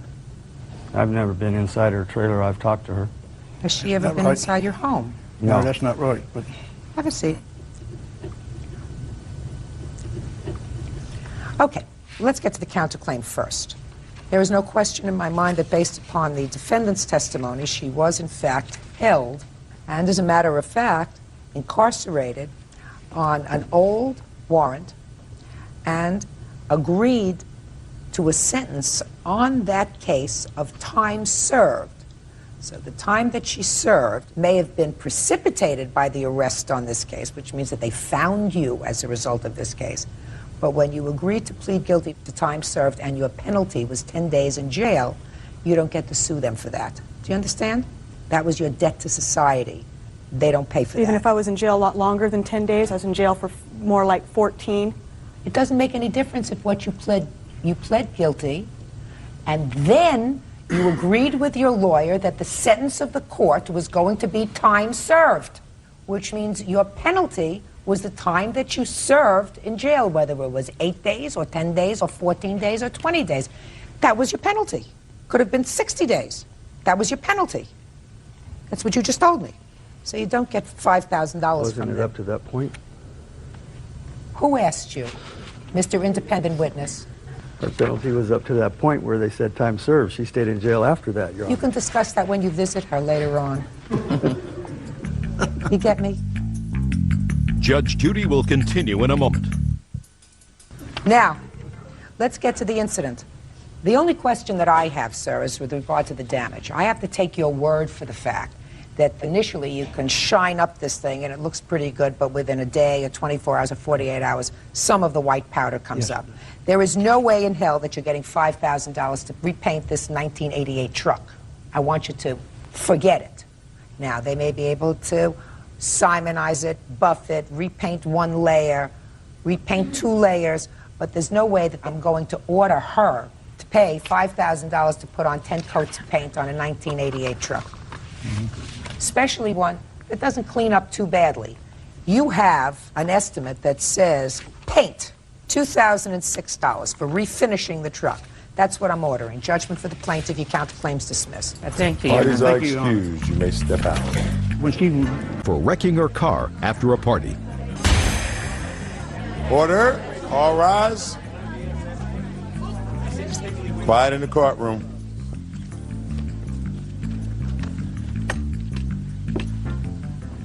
Who's bothering you? Nobody. Good. Your Honor, this is case number 157 on the calendar, in the matter of Jones versus Thomas. Parties have been sworn in, Judge. You may be seated. Ma'am, have a seat, please. Miss Jones, you and the defendant were going to a party together. And you were driving a car. Whose car were you driving? Mine. And according to you, you got blotto drunk at the party. Yes. First dumb thing. And you went out to your car and passed out. And at some point, Miss Thomas came out of the party, and she drove the car home. Yes. That was her intention. Yes. And she got into the driver's seat, started the car, proceeded on her way, got into a car accident, and you want her to pay for the damage to the car. Yes. Okay. How long have you known Miss Thomas? She's a mutual friend of a friend that we both know. Did you make arrangements with her before you got to the party about what was going to happen if somebody drank too much? That was already organized. My witness. No, you organized it. You were driving your car. Yeah, there were designated drivers there at the party because she had planned for them to be there. Okay.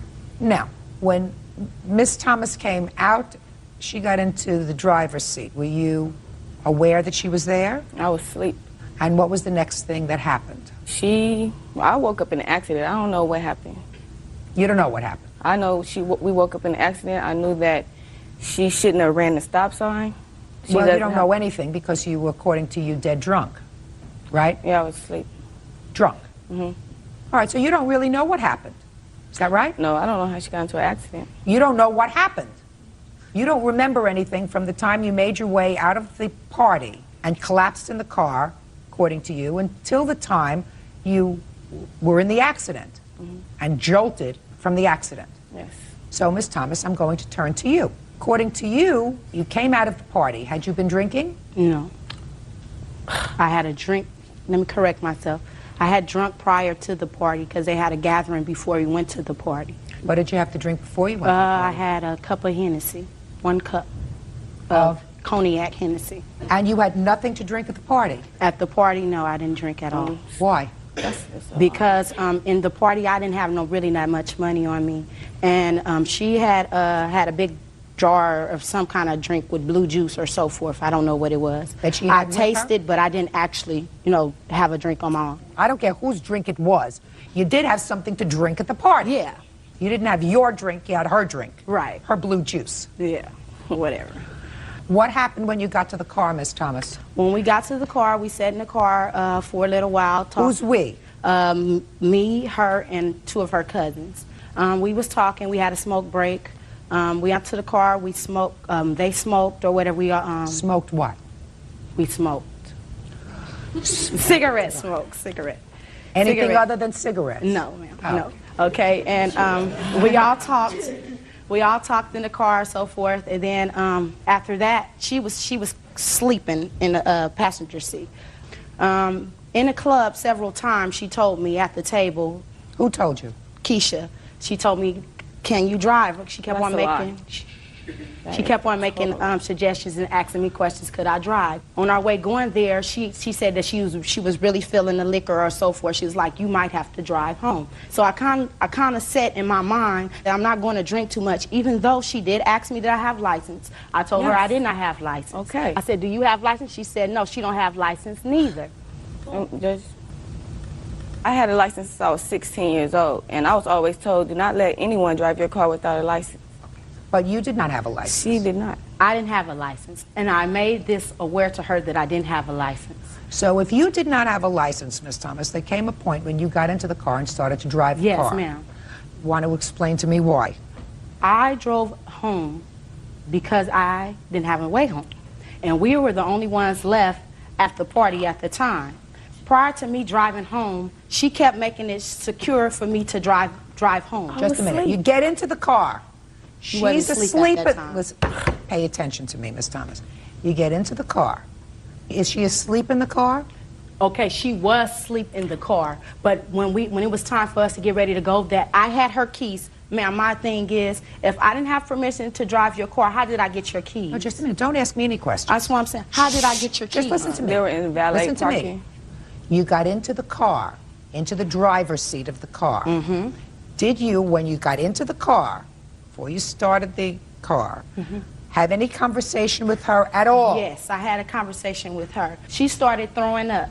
I had turned to her, and I opened the passenger door. I leaned and pushed her head out the door so she could throw up out the door and not into her car. I was trying to help her out. I wiped her with one of her children's diaper towel. I helped her put her seatbelt on, and I asked her, "Was you ready?" She said, "Yeah, I'm ready. Let's go." Them was her words. Okay. Tell me about the accident. Okay, the accident, prior to us on our way home, I had asked her, could I make a stop? She was intoxicated. I don't know if she remember, or so forth. However, I'm coming up 55th. I stopped at the stop sign. I looked both ways. I didn't see no car. As I hit, going on over to the intersection, bam, a car out of where it came from, I don't know. I didn't see no lights. I didn't see anything. It just hit us.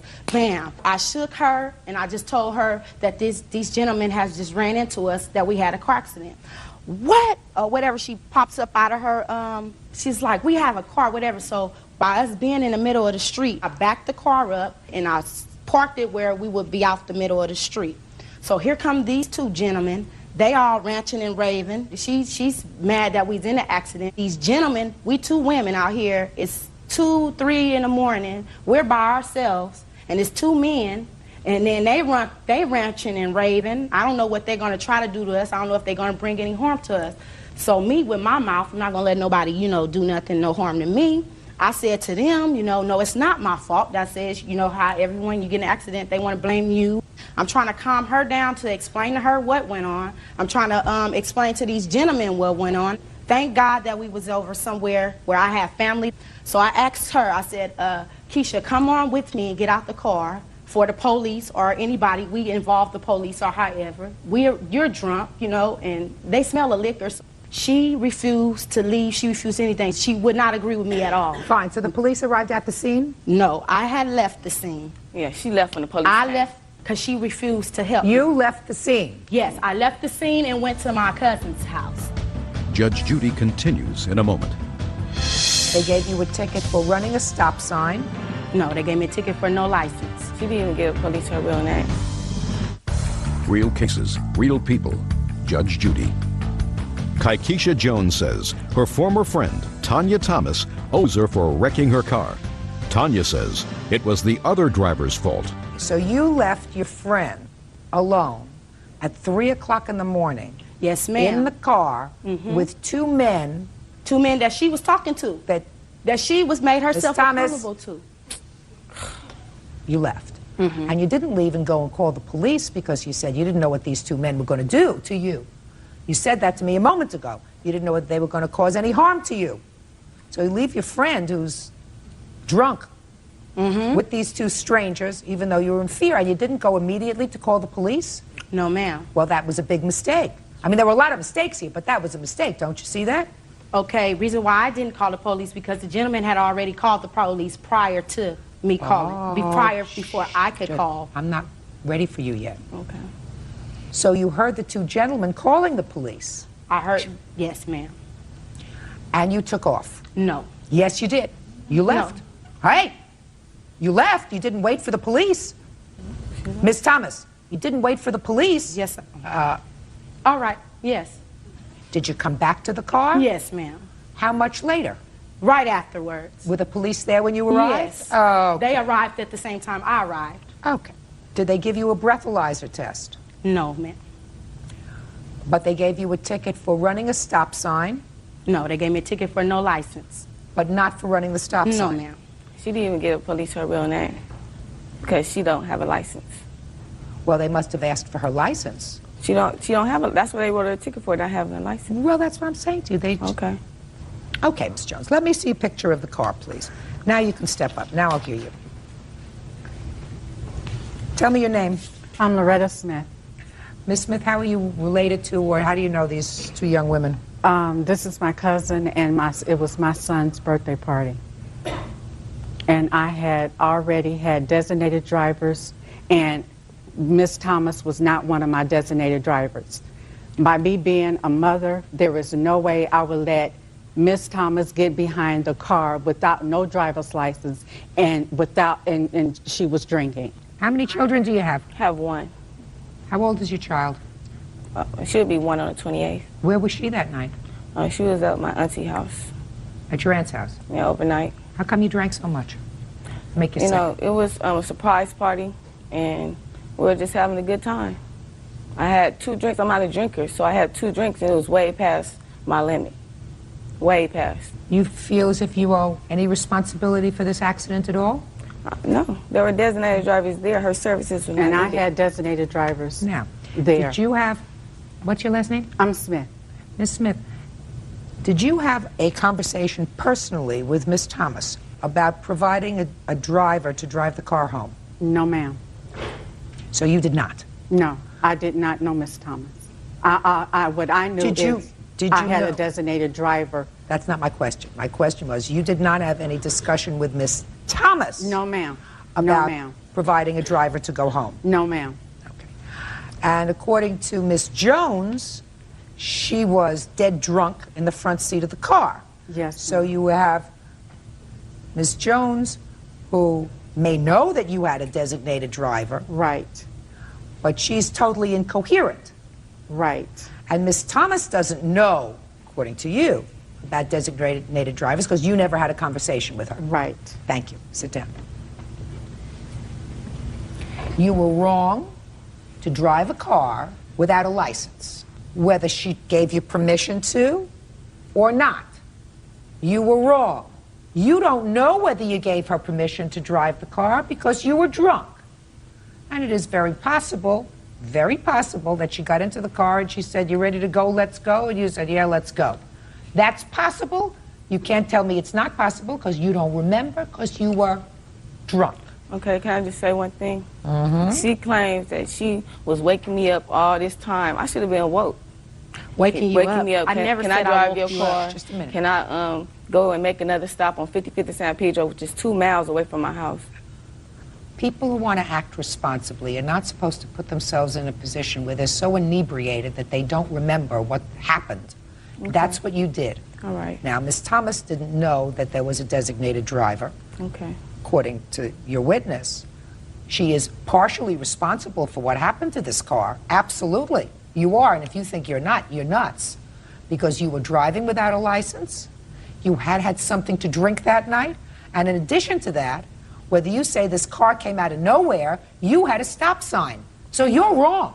When you have a stop sign and the car is coming out, you didn't see lights, you didn't see anything, that's not the car's I problem. stopped That's at the your stop sign. You So may have, listen, stopping at the stop sign does not relieve you of responsibility, Ms. Thomas. Well, You're I not did supposed to, speaking, you're not only supposed to stop at the stop sign, you're supposed to stop at the stop sign until it is totally clear for you to go. Clear for me Pay to go. attention. It wasn't clear for you to go because the car didn't drop out of the sky. The car came from someplace. You may not have seen it, but the car had the right of way and you did not. Okay. If the car hit you in the middle of the intersection, the car had the right of way and your car either jumped the stop sign or didn't stop long enough for you to see that there was a car coming in the intersection where that car had the right of way. So you are at least partially responsible. Now, did you have a deductible on this car? No. She had you had no insurance? No. How did she know? Just a minute. I had liability insurance. You No, do. you didn't. I couldn't find, because I was drunk, I couldn't find my registration or insurance. Even I had liability. It wouldn't do had us no no good insurance because at we all. got hit. No insurance How at does all. she know? Listen Neither to me party had carefully. Did you, what year car is this? 87 Bonneville. It's an 87, so you probably didn't have collision insurance. I didn't have full coverage. You didn't have. All right, now let me see the bill for the car. Oh. The bill. This is a promissory note, because she pulled 2 knives on me, mind you. 2 big butcher knives. Talking about she's going to kill me. Did I just pull the knife? 2 big knives. Judge Judy continues in a moment. This was going month to Pay month. careful attention to me. Put your hand down. You talk, I'm talking. Real cases, real people. Judge Judy. Kaikisha Jones says former friend Tanya Thomas drove her car without permission and wrecked it. This makes it easy. Is this a promissory note that you're offering into evidence? No. Madam, pay attention. Okay, this is a note that when the police came, they made her write this note. I didn't ask for them to write this note, but they tried to resolve it, and they This said was to May take 8th. The accident was on April 15th. This was going month to month. Pay careful attention to me. Put your hand down. Are these your 2 signatures on this? Yes. Is this your signature on this? Yes. And this says on May 5th at 9:30, I, Tonya Thomas, gave Keisha Jones $100. I will be willing to give Leisha another $100 on June 5th, 2000. Now, is that for the accident? Yes. All right. Yeah, this was just, you know, month by month or whatever, because she owes me $11.80. For what?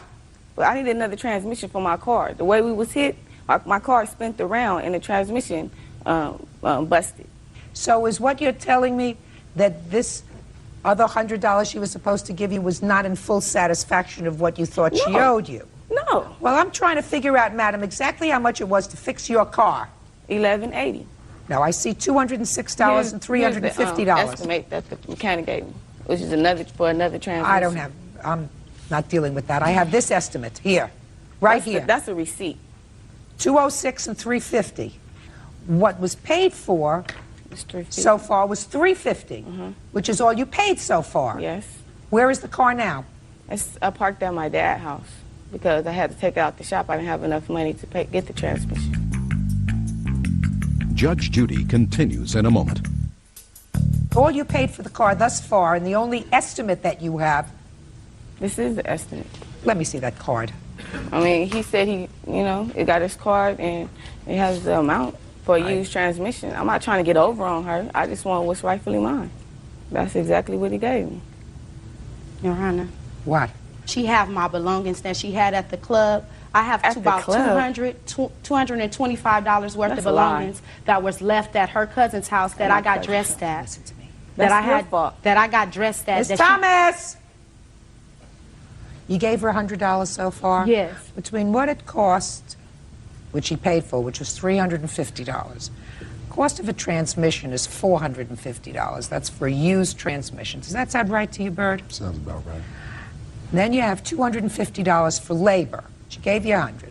That's $950. Okay. And I find that you are 50% responsible for what happened that night. You placed yourself in a position where you could not responsibly get home. Put your hand down. You talked? You talked? I'm talking. You placed yourself in a position where you could not get home that night. I find that, right or wrong, since you don't remember, I take her for her word that she got your consent, even your drunken consent, to drive the car home. She had no license, she had no right to be in the car, and she did, in fact, either run a stop sign or did not stop sufficiently to see another car coming. So both of you are responsible. Judgment for the plaintiff in the amount of $475. Thank you. 22-year-old customer service rep Ronald Jones for unpaid rent and medical bills resulting from an altercation.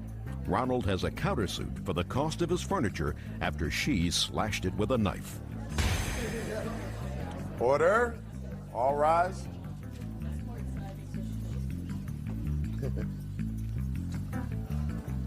Yana, this is case number 602 and 604 on the calendar. One in the matter of M. Zamora versus Jones, the other one in the matter of R. Zamora versus Jones. Parties have been sworn in. Judge, you may be seated. Folks, have seats, please. According to your complaint, you and the defendant were living together. You planned on getting married. Didn't work out. He moved out. Okay. You claim he owes you some money for some rent, some bills, and in addition, shortly after he moved out, he came back, there was an altercation, and he injured you, and you want him to pay your medical bills. Yes, ma'am. Okay. So when did he move out?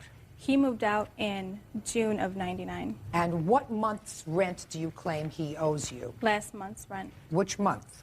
October. But he wasn't living there. No. His name was still on the lease, so I expect him to still pay half. And how much was the rent? The rent was $430. Okay. Now, what kind of damage did he do when he moved out? While he was leaving, police officers were present because previous altercations between us. After he did leave, there were damages done to the apartment. After he left? Right after he took all the furniture and everything out with him. Like what kind of damage? Holes burnt in the carpet, holes in the walls. I have pictures if you would like to see. I'd like to see the pictures, and I would like to see the landlord's estimate. Have you moved out of the apartment? Yes, I have. When did you move out? I moved out in October.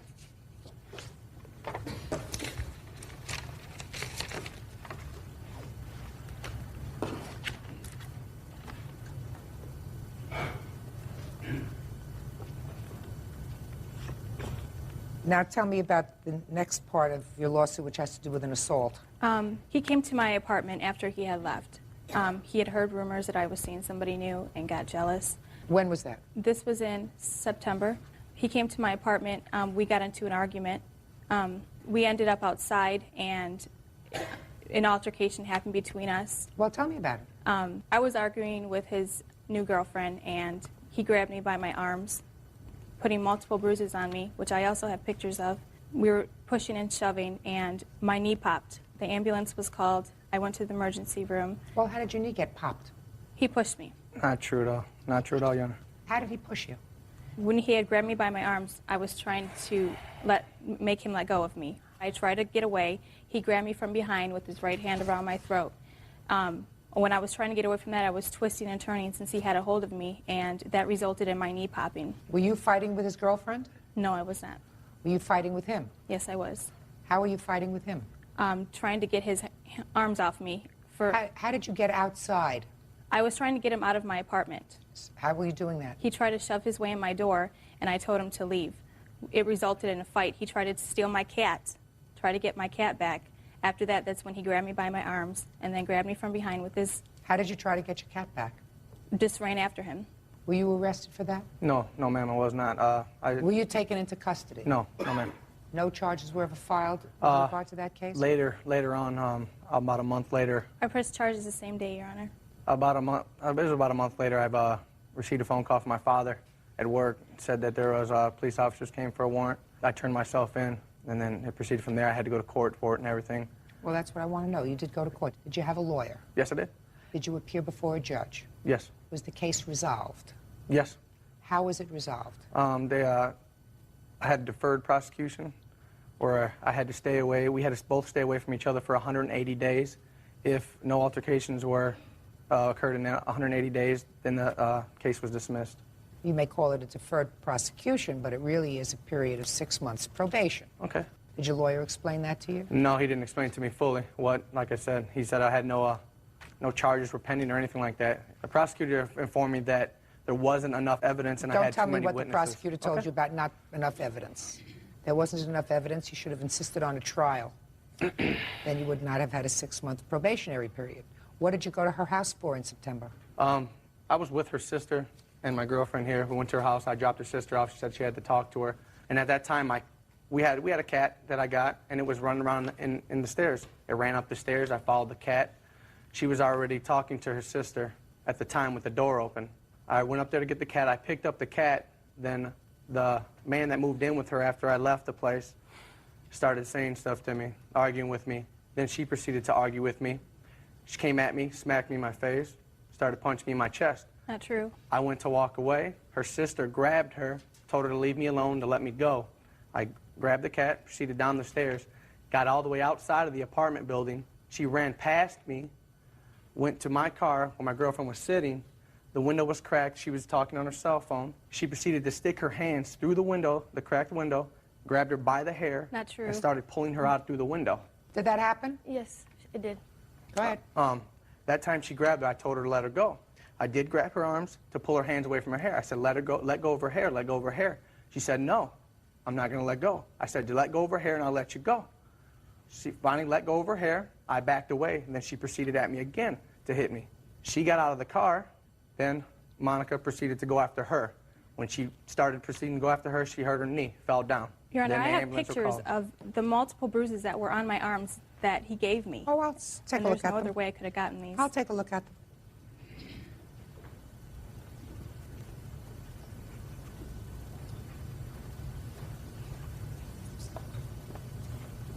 How do you think that happened, Miss Zamora? How do you think these black and blue marks happened?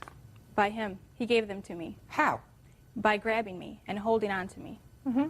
He's done it for 5 years. It wasn't the first time.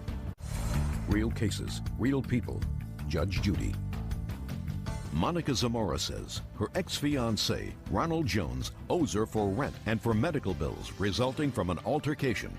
Ronald says Monica slashed his furniture and slandered his name on the internet. All this isn't as clear as you make it appear. I want you to know that I understand that. He says that there was another person that moved into the house shortly after he left. He lied about that. Just a second. Did you at that time have some other person, a male, staying over occasionally at your house? No, ma'am. Never did he stay one night. Yes, I started seeing somebody. This is the reason he came to my apartment. I mean, I don't see why he would come over there with his new girlfriend. His new girlfriend is my new boyfriend's ex-girlfriend. So That's the what? reason they're together. So what? There was different- nobody staying with me. Listen to me. I had 3 Listen- jobs to pay my bills. Listen to me.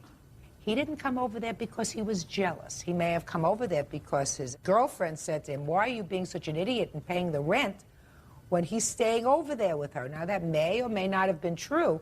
Certainly, he was there on that September day when this altercation took place. Is that right? Yes, ma'am. Put your hand down. You know, you have to be objective even with regard to your own children, right? Now, I want to know why you went outside. He took my cat and grabbed it. That was a gift to me. So you went outside after him? Yes, I did. And are you telling me you never went over to his car? No, I didn't. I didn't even Step see. up. Didn't even see his car. Step up. Tell me your name. Jennifer. Jennifer what? Martinez. I want you to tell me about this day in September of 1999, if you can recall it. Well, like Ron said, I was sitting in the car talking on my cell phone. The window was cracked about maybe this much, and she reaches her hand in the car and says, get out. And she's grabbed me by the side of my hair. She has me by the side of her hair. I asked her, what are you doing? She said, get out. So she reaches her other hand, and at this point in time, both arms are in about this deep. She busted my face on the left Why didn't side you press underneath charges? my eye.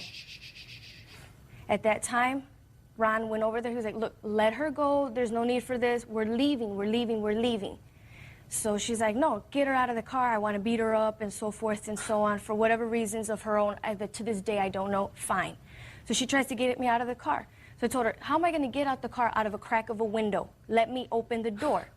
So she's all pressed up against the door. Okay, that's all I want to know. That's all I want to know. Sit down. Thank you. Sit down. I want to hear something, Mr. Jones, about your countersuit. Okay. You say that Ms. Zamora took a knife and ripped up furniture. That's correct. Tell me about it. That day, the day I moved out, she called the cops because I wanted to move out. Why would the police be called to the house? Because I wanted to take my stuff with me, and she thought that she was able to keep it. When everything was in my name, I had receipts for it. I showed the police. Okay, so that's why the police were called, because Yes. you were taking some property out of the house. Okay, and what happened? The police told me I had to get my stuff and go as soon as possible. So they waited there. They waited there until I got my stuff out. Before the police were called, before the police got there, I was moving some stuff downstairs to the... What stuff? I was moving clothes. I was getting my clothes, putting them in bags, and taking them downstairs to the basement, so when my family got there to help me move, I'd be all ready. When I came back up, she was putting a knife back into the kitchen sink. I started to proceed to move the furniture out of the living room, and there were slashes in the side of them. I do have pictures if you'd like to see Can I those. see them, please? I saw the furniture.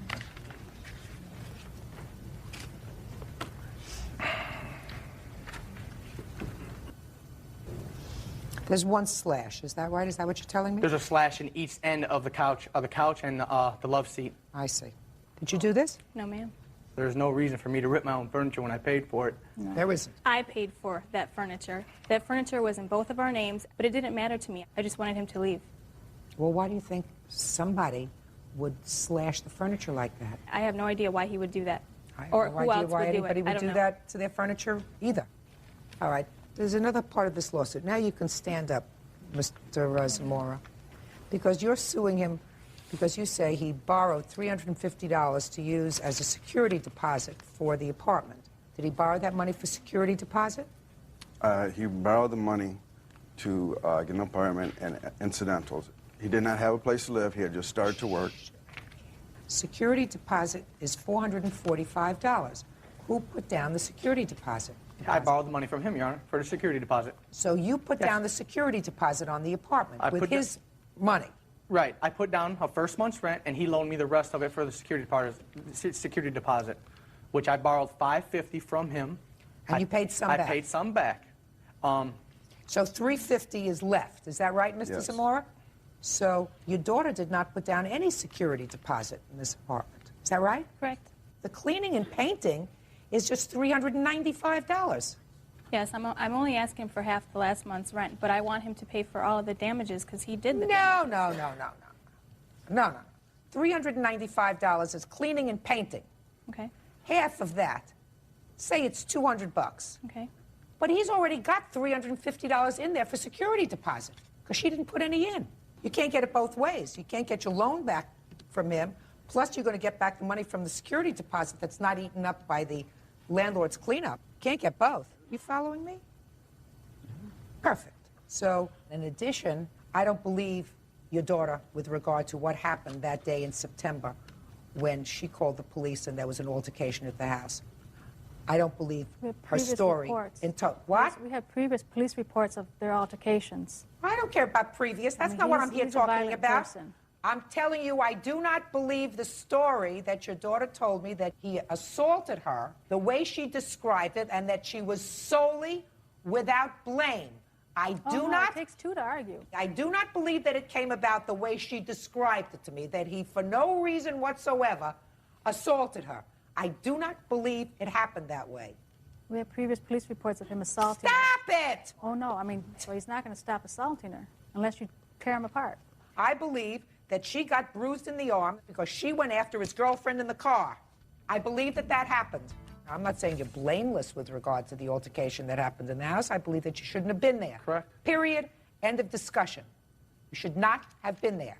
You precipitated something that developed into maybe more than what you bargained for. You had no cause to be there at all.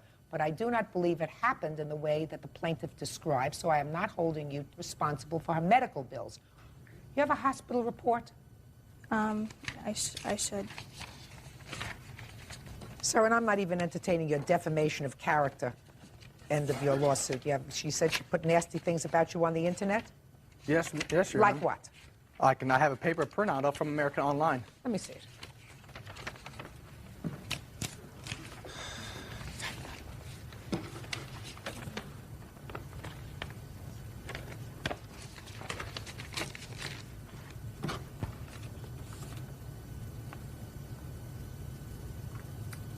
Do you have a report from any of these?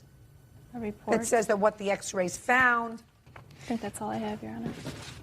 Show this to the plaintiff, please.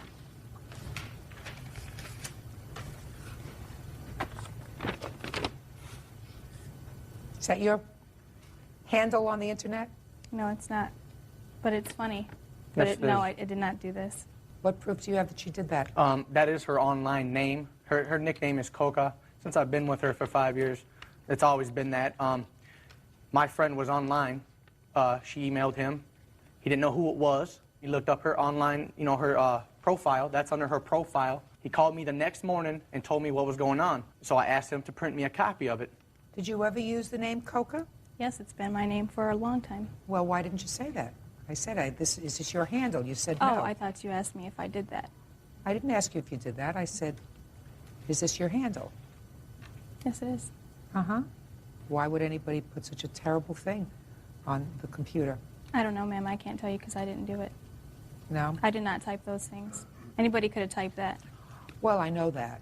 I know that anybody could have done it. Could have even been her sister. Her sister has added quite a bit of fuel to the flames between these two, including taking him to the apartment. Could have been a lot of things. Somebody else could have used her name, and somebody else with a grudge against both the defendant and his new girlfriend might have written that both of them are highly contagious with one or more venereal diseases. So there may have been somebody who used your daughter's name, who also had a personal axe to grind against these two people, who would write something like this and put it on the internet. That's possible. It's a bit far-fetched. It's a bit far-fetched. If I was satisfied by the required quantum of proof that she had, in fact, done this, okay, I would award you substantial damages. Can I say something, Your Honor? Sure. I'm very familiar with online. You cannot get on somebody's profile without your password to get into that computer. How do I know about this profile? How do I know that somebody That's used her exactly profile? what that statement is from. That's from her profile. That's why she puts her nickname in there. That is her profile. Do you understand that? Bert, all I want to know from you is... You can't get onto somebody's profile. Could anybody have written that? Fundamentally, Judge, anybody could have written this. Right? Yeah. That's what I thought. I want to tell you something. I'm not convinced that you're going to get a penny from the assault, because I think that you were at least partially involved with her, which caused the bruises to your arm, so you're not going to get a penny for that. You're not going to get a penny for your $350 that is outstanding from the loan. Get it back from the landlord when the lease is over. You are going to get $215 towards October rent. Do you understand? That you're going to get. I am, in fact, satisfied that the plaintiff did damage your furniture, because I see no reason why somebody else would damage furniture that they intended to use that looked brand new to me. Do you understand? Yes. You understand. So I'm offsetting the $215 that he owes you for the rent to have your furniture repaired. Goodbye, folks. Parties are excused. You may step out.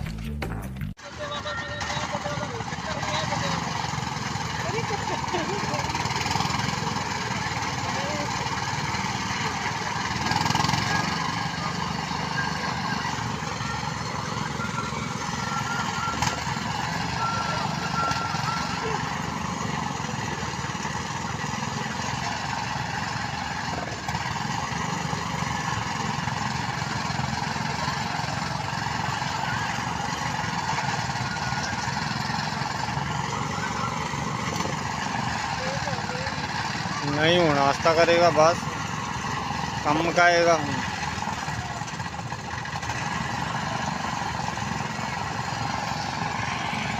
लो मैं आ रहा हूँ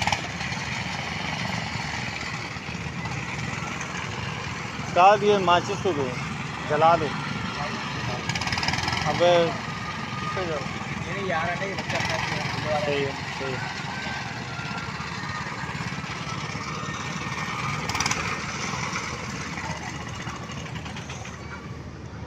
सही है उस्ताद, बहुत है।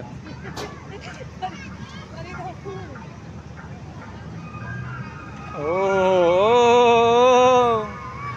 बस काम खत्म, बस नीचे नहीं उतरना, अभी सब्र कर जा।